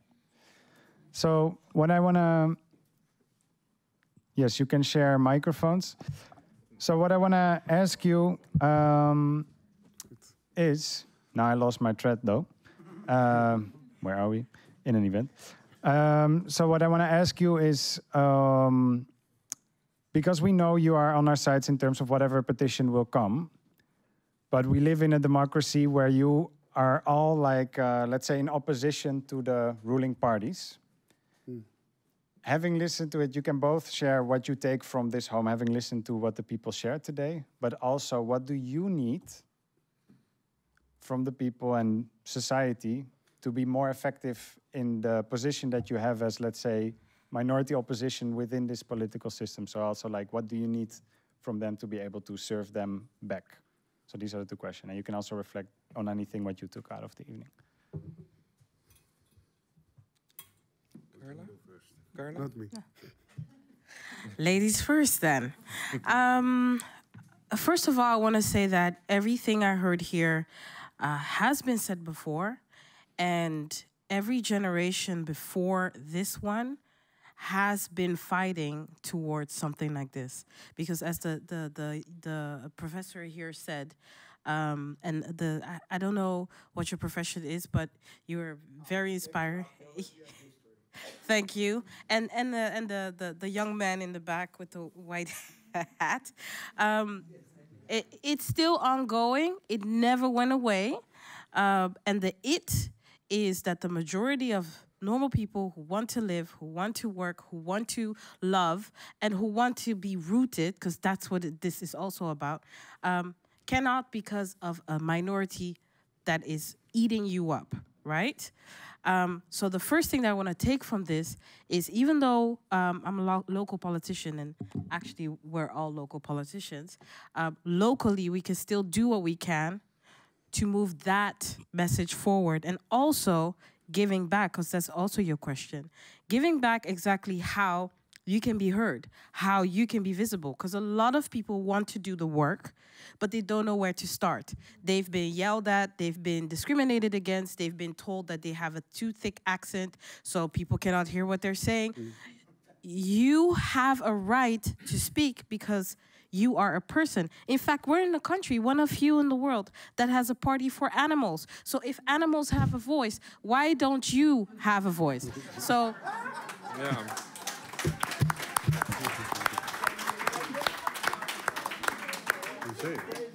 So what I'm giving back, and then I'm gonna give it to the men.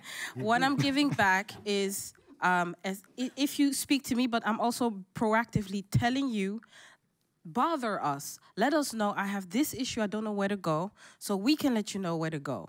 So we can work together. We may be opposition now, but with the right working together, with the right communication, we can be actually the majority, and then the rich and the privileged and the ones that used to eat us need to eat themselves.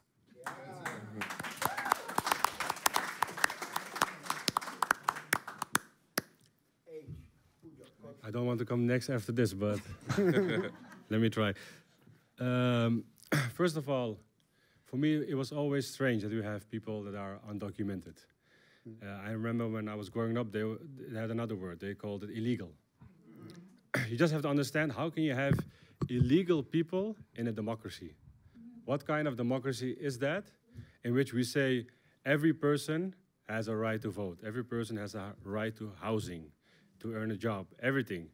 But all these rights, they don't apply to the people we call undocumented. In my view, that's a democracy that's not fully developed yet. And that's contradictory to what you will hear from our government leaders, that Netherlands is, you can say, almost a completed democracy, a fully developed liberal democracy. Well, I would say, just look at the only 20 to 30,000 people who are undocumented in this city alone. 20 to 30,000 people in Amsterdam alone. This is the size of an average village in Holland. I'm not even talking about the whole of the Netherlands. These people have no democratic rights. How can you speak of a fully developed democracy when such a substantial amount of people don't even have the basic democratic rights? So for me, it was always strange that we have a situation where we keep on creating people that are undocumented. Yes, I do believe that the answer lies eventually in politics, because we as politicians, we decide on what kind of policy we will take. But then again, the reality is in Holland that will not come anytime soon. It's not a message I would like to say very pleasantly, but it's a reality. And that demands two things. Let me start off with what we should do. Even though we are all opposition parties, opposition politicians, we have a very important role to play. And I will give an example of how that played out with giving excuses for the Amsterdam, the Dutch history in slavery and colonialism. This was a discussion that was stuck in the national parliament. It wasn't going further. I remember in 2017 that it was my former party leader, Turan Kuzu, who presented a motion to vote on this. And it even got near to a majority. And they kept on trying, but we saw it was stuck in the national level. So we came in 2018 in Amsterdam, in the local council. And, you know, we don't have any barriers that coalition party has, because you have to form coalition, then they will form a government, and they will continue governing, in this case, Amsterdam. So we are an opposition party. We can come with ideas so that to pull the majority of the council our way. And this is exactly what we did. We came up with this proposal to make excuses for the Amsterdam's role in slavery. This is different, of course, from the national role, but it was the first step. And we did it with a majority of all the parties. And because we did it, we actually took the first step. A lot of parties joined us, and we succeeded in completing, in getting a majority behind this proposal. So you see, even a party, we had 3 seats in a total of 45. Even with 3 seats, we managed to get this majority, a majority behind our proposal. In 2021, it was the mayor of Amsterdam who said, for the first time ever in Dutch history, we're going to give excuses for the role Amsterdam played in slavery. And 1 year later, what happened? Mark Rutte, the premier of Holland, gave his excuses. And last Kitty, it was the king of Holland that did it as well. So this shows really important development changes can start at the local level. You just need to find out where's the space, and it just comes down, have to have the guts to do it. But then again, it's not something special that we are doing.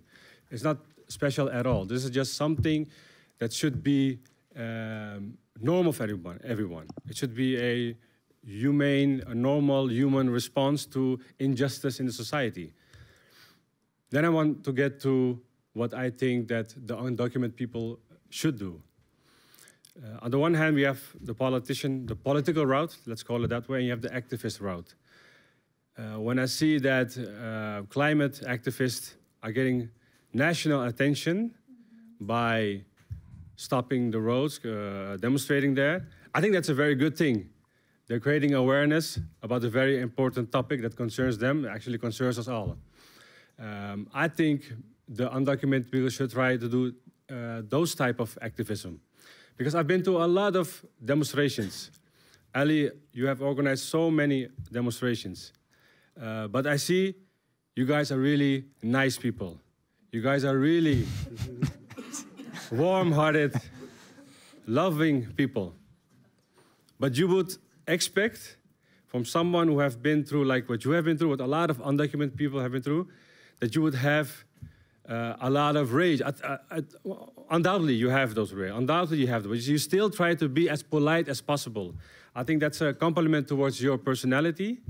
But maybe we should also start to do some hard activism to make the other politicians realize that you exist, that people like you exist, that people like you are also Dutch. You are also Dutch citizen. You are also our people. You are also my people. That's something we need to show them. And if they don't want to see us, let them see you. And know this, I will always stand beside you, besides all the documented people. And just want to say again how I appreciate the work you have been doing and the cause you are fighting for. So thanks. Thank you. Yeah, I would also like to respond. My name is Jurgen. I'm a duo counselor with Carla Kabamba in Amsterdam in the municipality. And I would like to respond to what Shaher just said. For wonderful speech, of course, and this is no campaign thing, it's just my feeling. It's easy to expect from people of color. It's not that easy to demonstrate on the same level as white people. Yeah. So I think that also plays a role for why the demonstrations are very peaceful. Because if I go stand on the A12, I'll probably get another treatment as the white demonstration. So I think that's a very important thing to keep in mind. And I would also like to respond to the apologies you just mentioned, because to me the apologies, they don't really, I actually expect some actions from it. And I'm not sure where we are at this time with the action because the government has collapsed. But to me, the apologies, they don't, how do you say that? They're empty, exactly. We still have this position as minority people. And if you apologize, what are you apologizing for, actually? So coming back to what we're here for today, I think the petition is a very good initiative. And Ali, I would also like to thank you for organizing this event, because this gives us the opportunity to come together and put our heads together and bundle.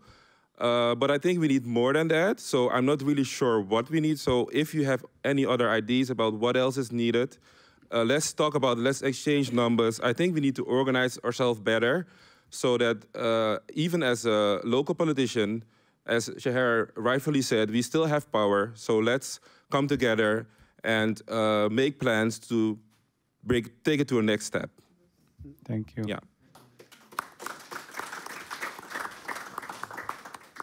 Yes. Can I give a quick response, perhaps? As long as it doesn't become a political debate. No. Because I was nodding the whole time Jurgen was talking. I agree fully that you have a very different position if you are of color and you are demonstrating. We saw it with Black Pete, the anti-Black Pete demonstration, where Jerry Afri was literally getting pounded by the police. And you won't see that never, ever, ever happening to white demonstrators. But then again, we all remember that image. And we all know it was traumatic for him. But at the same time, the whole of Netherlands saw the injustice going on. And it speeded up the position that right now, Black Pete is like unthinkable only in the most racist regions of our society. So that's, I think, at the end, at the bottom line, that's profit. That's progress, I would say. Mm.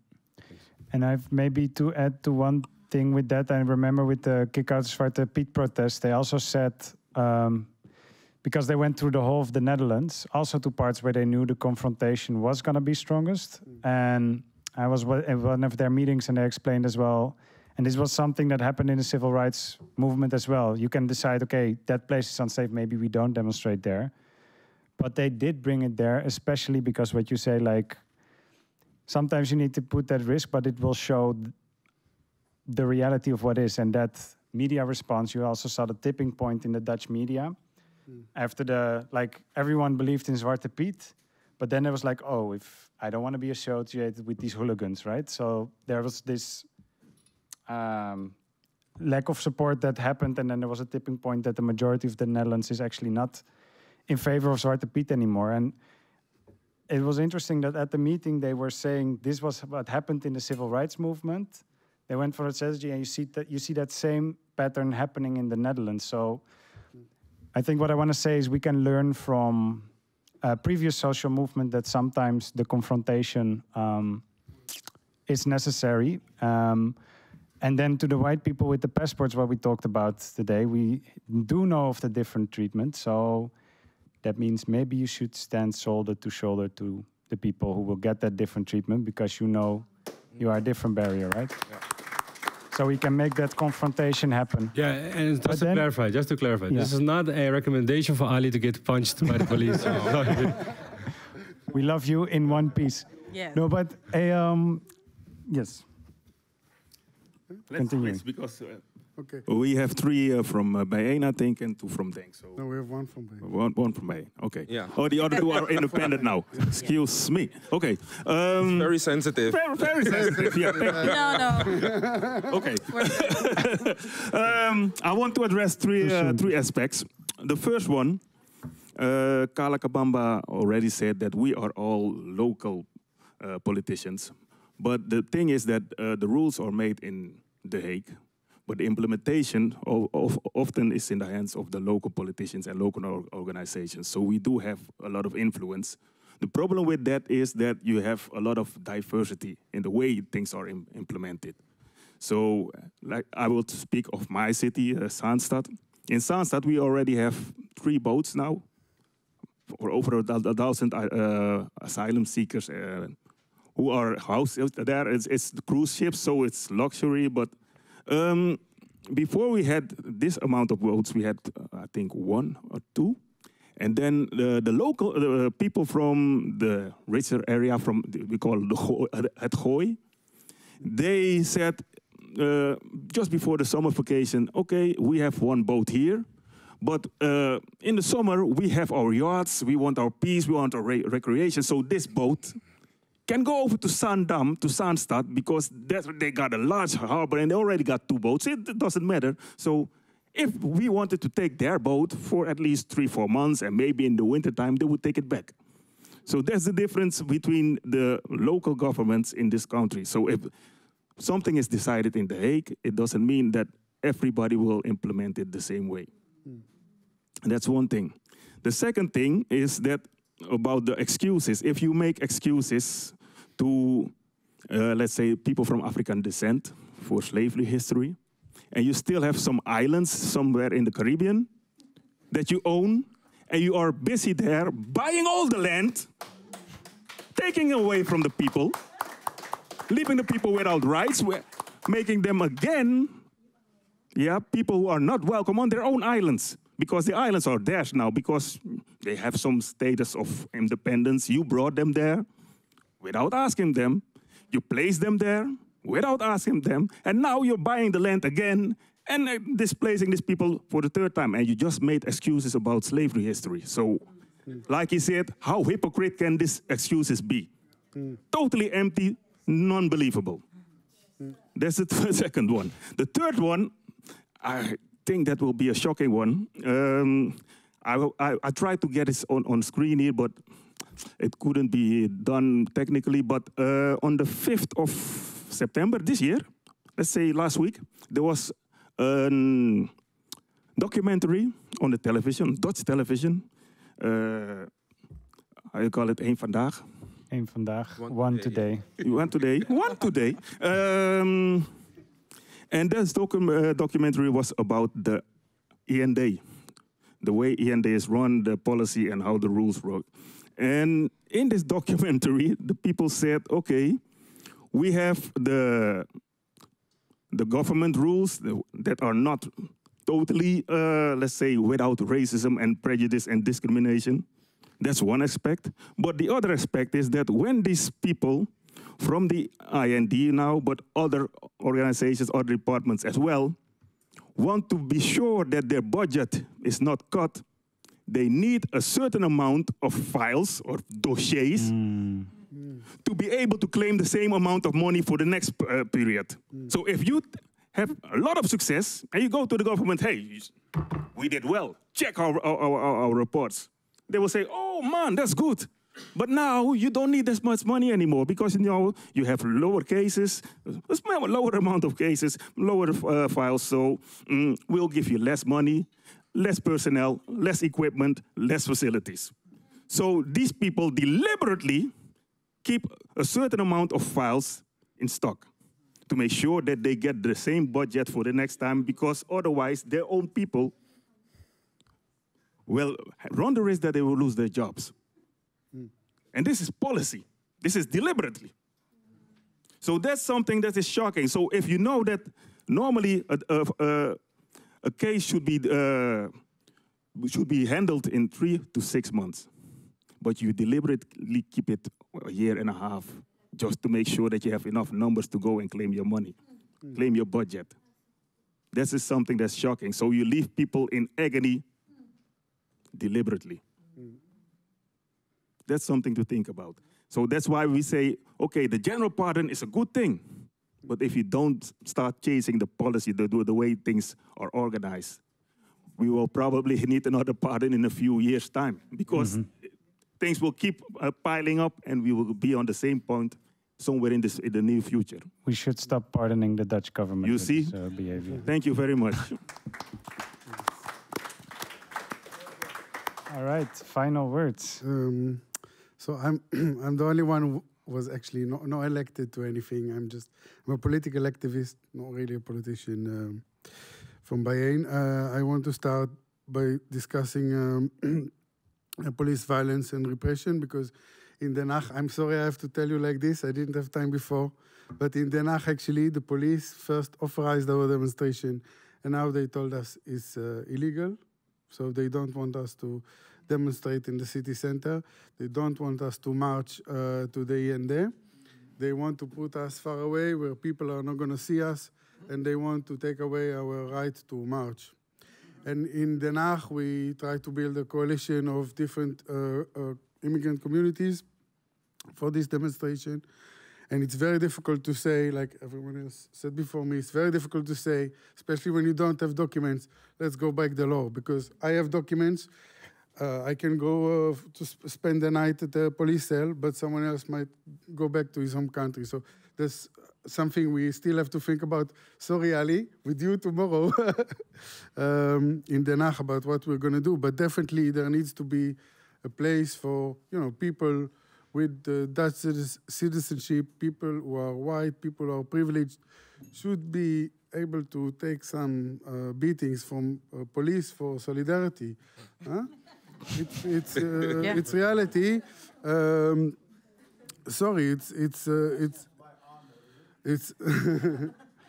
and for those who don't like the beatings and are writers, then write about the beatings then. It's just the political reality where we live. I was also I also immigrated here, and every demonstration was super scary for me, even when it was legal, even when I was, so that's something we certainly have to think about.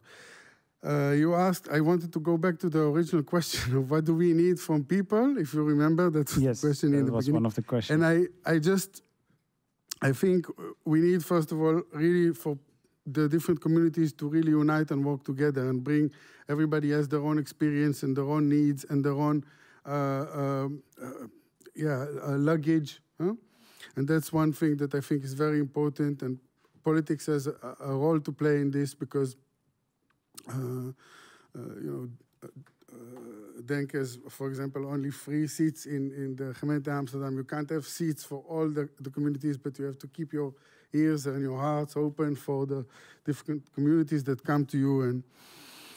And so that's one thing I think that's very important for people to unite. I think it's also very important that we keep talking about really the colonial relationship, and that was mentioned here a lot before.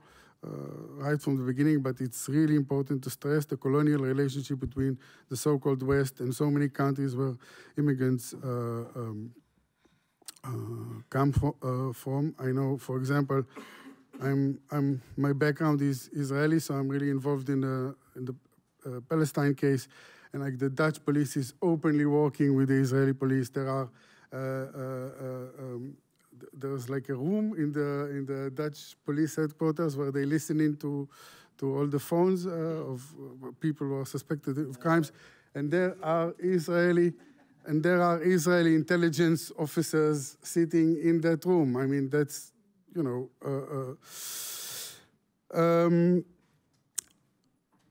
so it's very important to keep on talking about the colonial history and the reasons for migrations.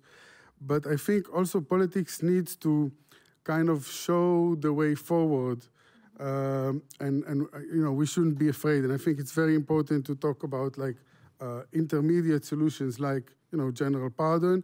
And I think every soul saved is the whole world saved. Yeah, that's a Jewish phrase and also a Muslim phrase. So we need to use all the tools that we have, but politics also has to kind of show the way forward to the far future. And so we need to openly talk about open borders. We need to openly talk about canceling the IND. The IND should not exist at all. People should have no... Every single person who lives here should have civil rights just because they live here. And no one has the moral authority to say to anyone, you can live here or you can't live here. And that's the same for the whole world. And we should, that's something a little bit disgusting to say, but in a way we have to take a lesson from the far right, because the far right in this country has been saying things that were you know, considered fantasy. And after 20, 30 years, they were completely normalized. Yeah. And now the mainstream parties are talking about, you know, we should leave European treaties of human rights. We should do the same, you know. People would laugh at us from mainstream parties, but we will always have parties like the parties that represented here that will say, yeah, no, the IND is wrong, period. There's no kind of good policy or bad policy. It should just be cancelled. That's it. Thank you. You know, and thank you for the whole panel and all the speakers. We have come to an end, but I really feel we've spoken truth. We have, you know, shared our will to fight it, and I hope we have gathered a lot of, you know, inspiration to do this, to collaborate, find each other, find Afrikaanse Vluchtelingen, sign the petition, demonstrate. And hopefully, I like these words of, you know, a new imagination that we must speak also. Besides, you know, the petition is strategic legally, but we should also dare to, you know, speak where we actually want to go from time to time as well. So sharing that, thank you, is also a powerful last word. So please give a... I wanted to say something though. I'm not very strict today, huh? I'm so sorry, but because in a few months we keep pointing to national. This is decided in The Hague. That is not your The Hague, but you know, national The Hague. And we're not speaking out that we have a very important national election happening in just a few months, which runs the risk of being so right wing. That people who are waiting for an answer, the last answer so they can be documented, might not get it. People who are busy fighting and had their, how do you call that, had their associates inside of the Tweede Kamer, they had their people mobilized, everything fell in the water, and a lot of the people who actually had a heart for this situation are not coming back. They've said, we're not doing this, we're too stressed, whatever. So when it comes to the votes that are happening, I want to tell everyone who's allowed to vote to look at everyone who already said they were undocumented, everyone who's spoken about this problem, and vote with them in mind. Because right wing is not just rich, but I want to share one thing about wealth, right? Because so many people share these ideas because they're like, maybe one day I'll be rich, and then I'm voting for my future rich self, which is incredibly stupid. But it happens a lot, and then we as a country have a big problem in anything social, whether it is this, whether it's education, where there also are situations where bad situations are kept bad, so people keep their jobs. It's the same is happening in healthcare with discrimination in healthcare. Instead of thinking in different flavors, we need all these ills of capitalism to just leave. So I want to say this. In this city, Amsterdam, the average price for a house for one person, which is about 53 square meters, right? One person would be 1,500 euros. This is in the sector that is not social, right? And then you need to make 5 times the 1,500 so you are able to get the contract. That is 90,000 euros a year. How big is the percentage that makes that or more in this country? 1.5%. So most of us don't need this right wing. And most of us should wake up and vote with our reality so we can have a better reality afterwards. That's what I wanted to say.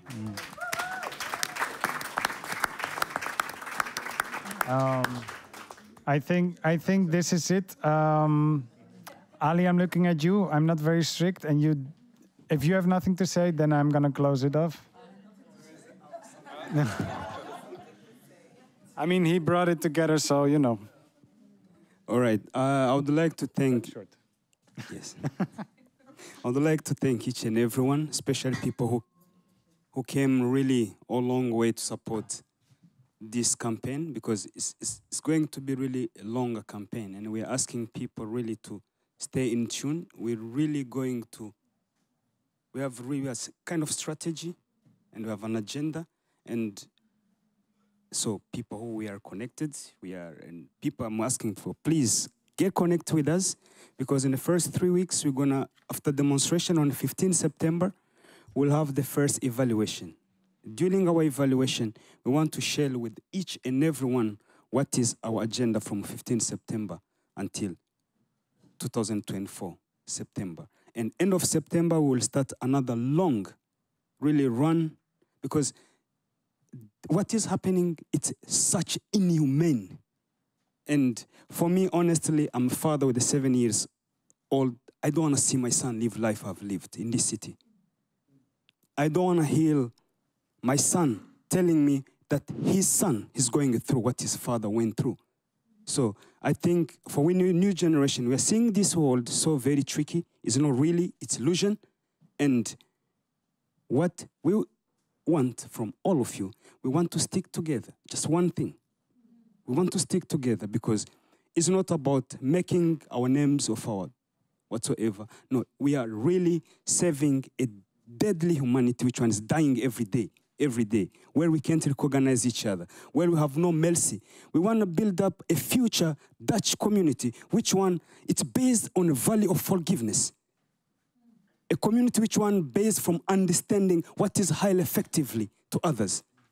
Not just a simply quite ignorant community, which one has a blood of human being for so quite longer than 600 years. But we want to change this thing, because it's our own responsibility.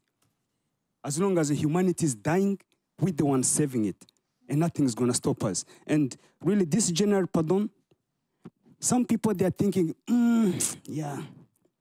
But honestly, it's coming. And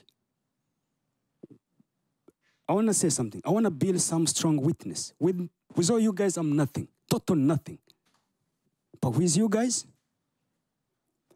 know me, but we are going to change something in this country. And there are people who need you, who need me. It's not about me or you. It's people who need us. And are we care about us? Do we care about others? Do we care about ourselves? If we care about ourselves, we care somebody else, right? So, let me not taking too long. Max is looking me too bad. It's like, man, you're going on and on and on. But it's also so I would like to invite each and everyone on 15 September. And after 15 September, people who will be in every single demonstration, there is a date. Please come. The date will be at the demonstration. I'm not going to give you a date today. But at demonstration, you will have a date. And from there, we're going to really develop. And I want to ask the person from the Filipino, I want to get in touch with you after this. Thank you so much. And anyone want to get in touch, do not be really ashamed. Please come over, let's get in touch. Let's squeeze together and let's create a power never be created by any generation in the Netherlands. So I have one small correction to make because the television problem was not Eén Vandaag, it was Nieuwsuur. So if you're going to check it online, it's Nieuwsuur 5 September. Don't go look for Eén Vandaag. Thank you. All right. So these are the last words. I want to give an applause for us, better than one of us.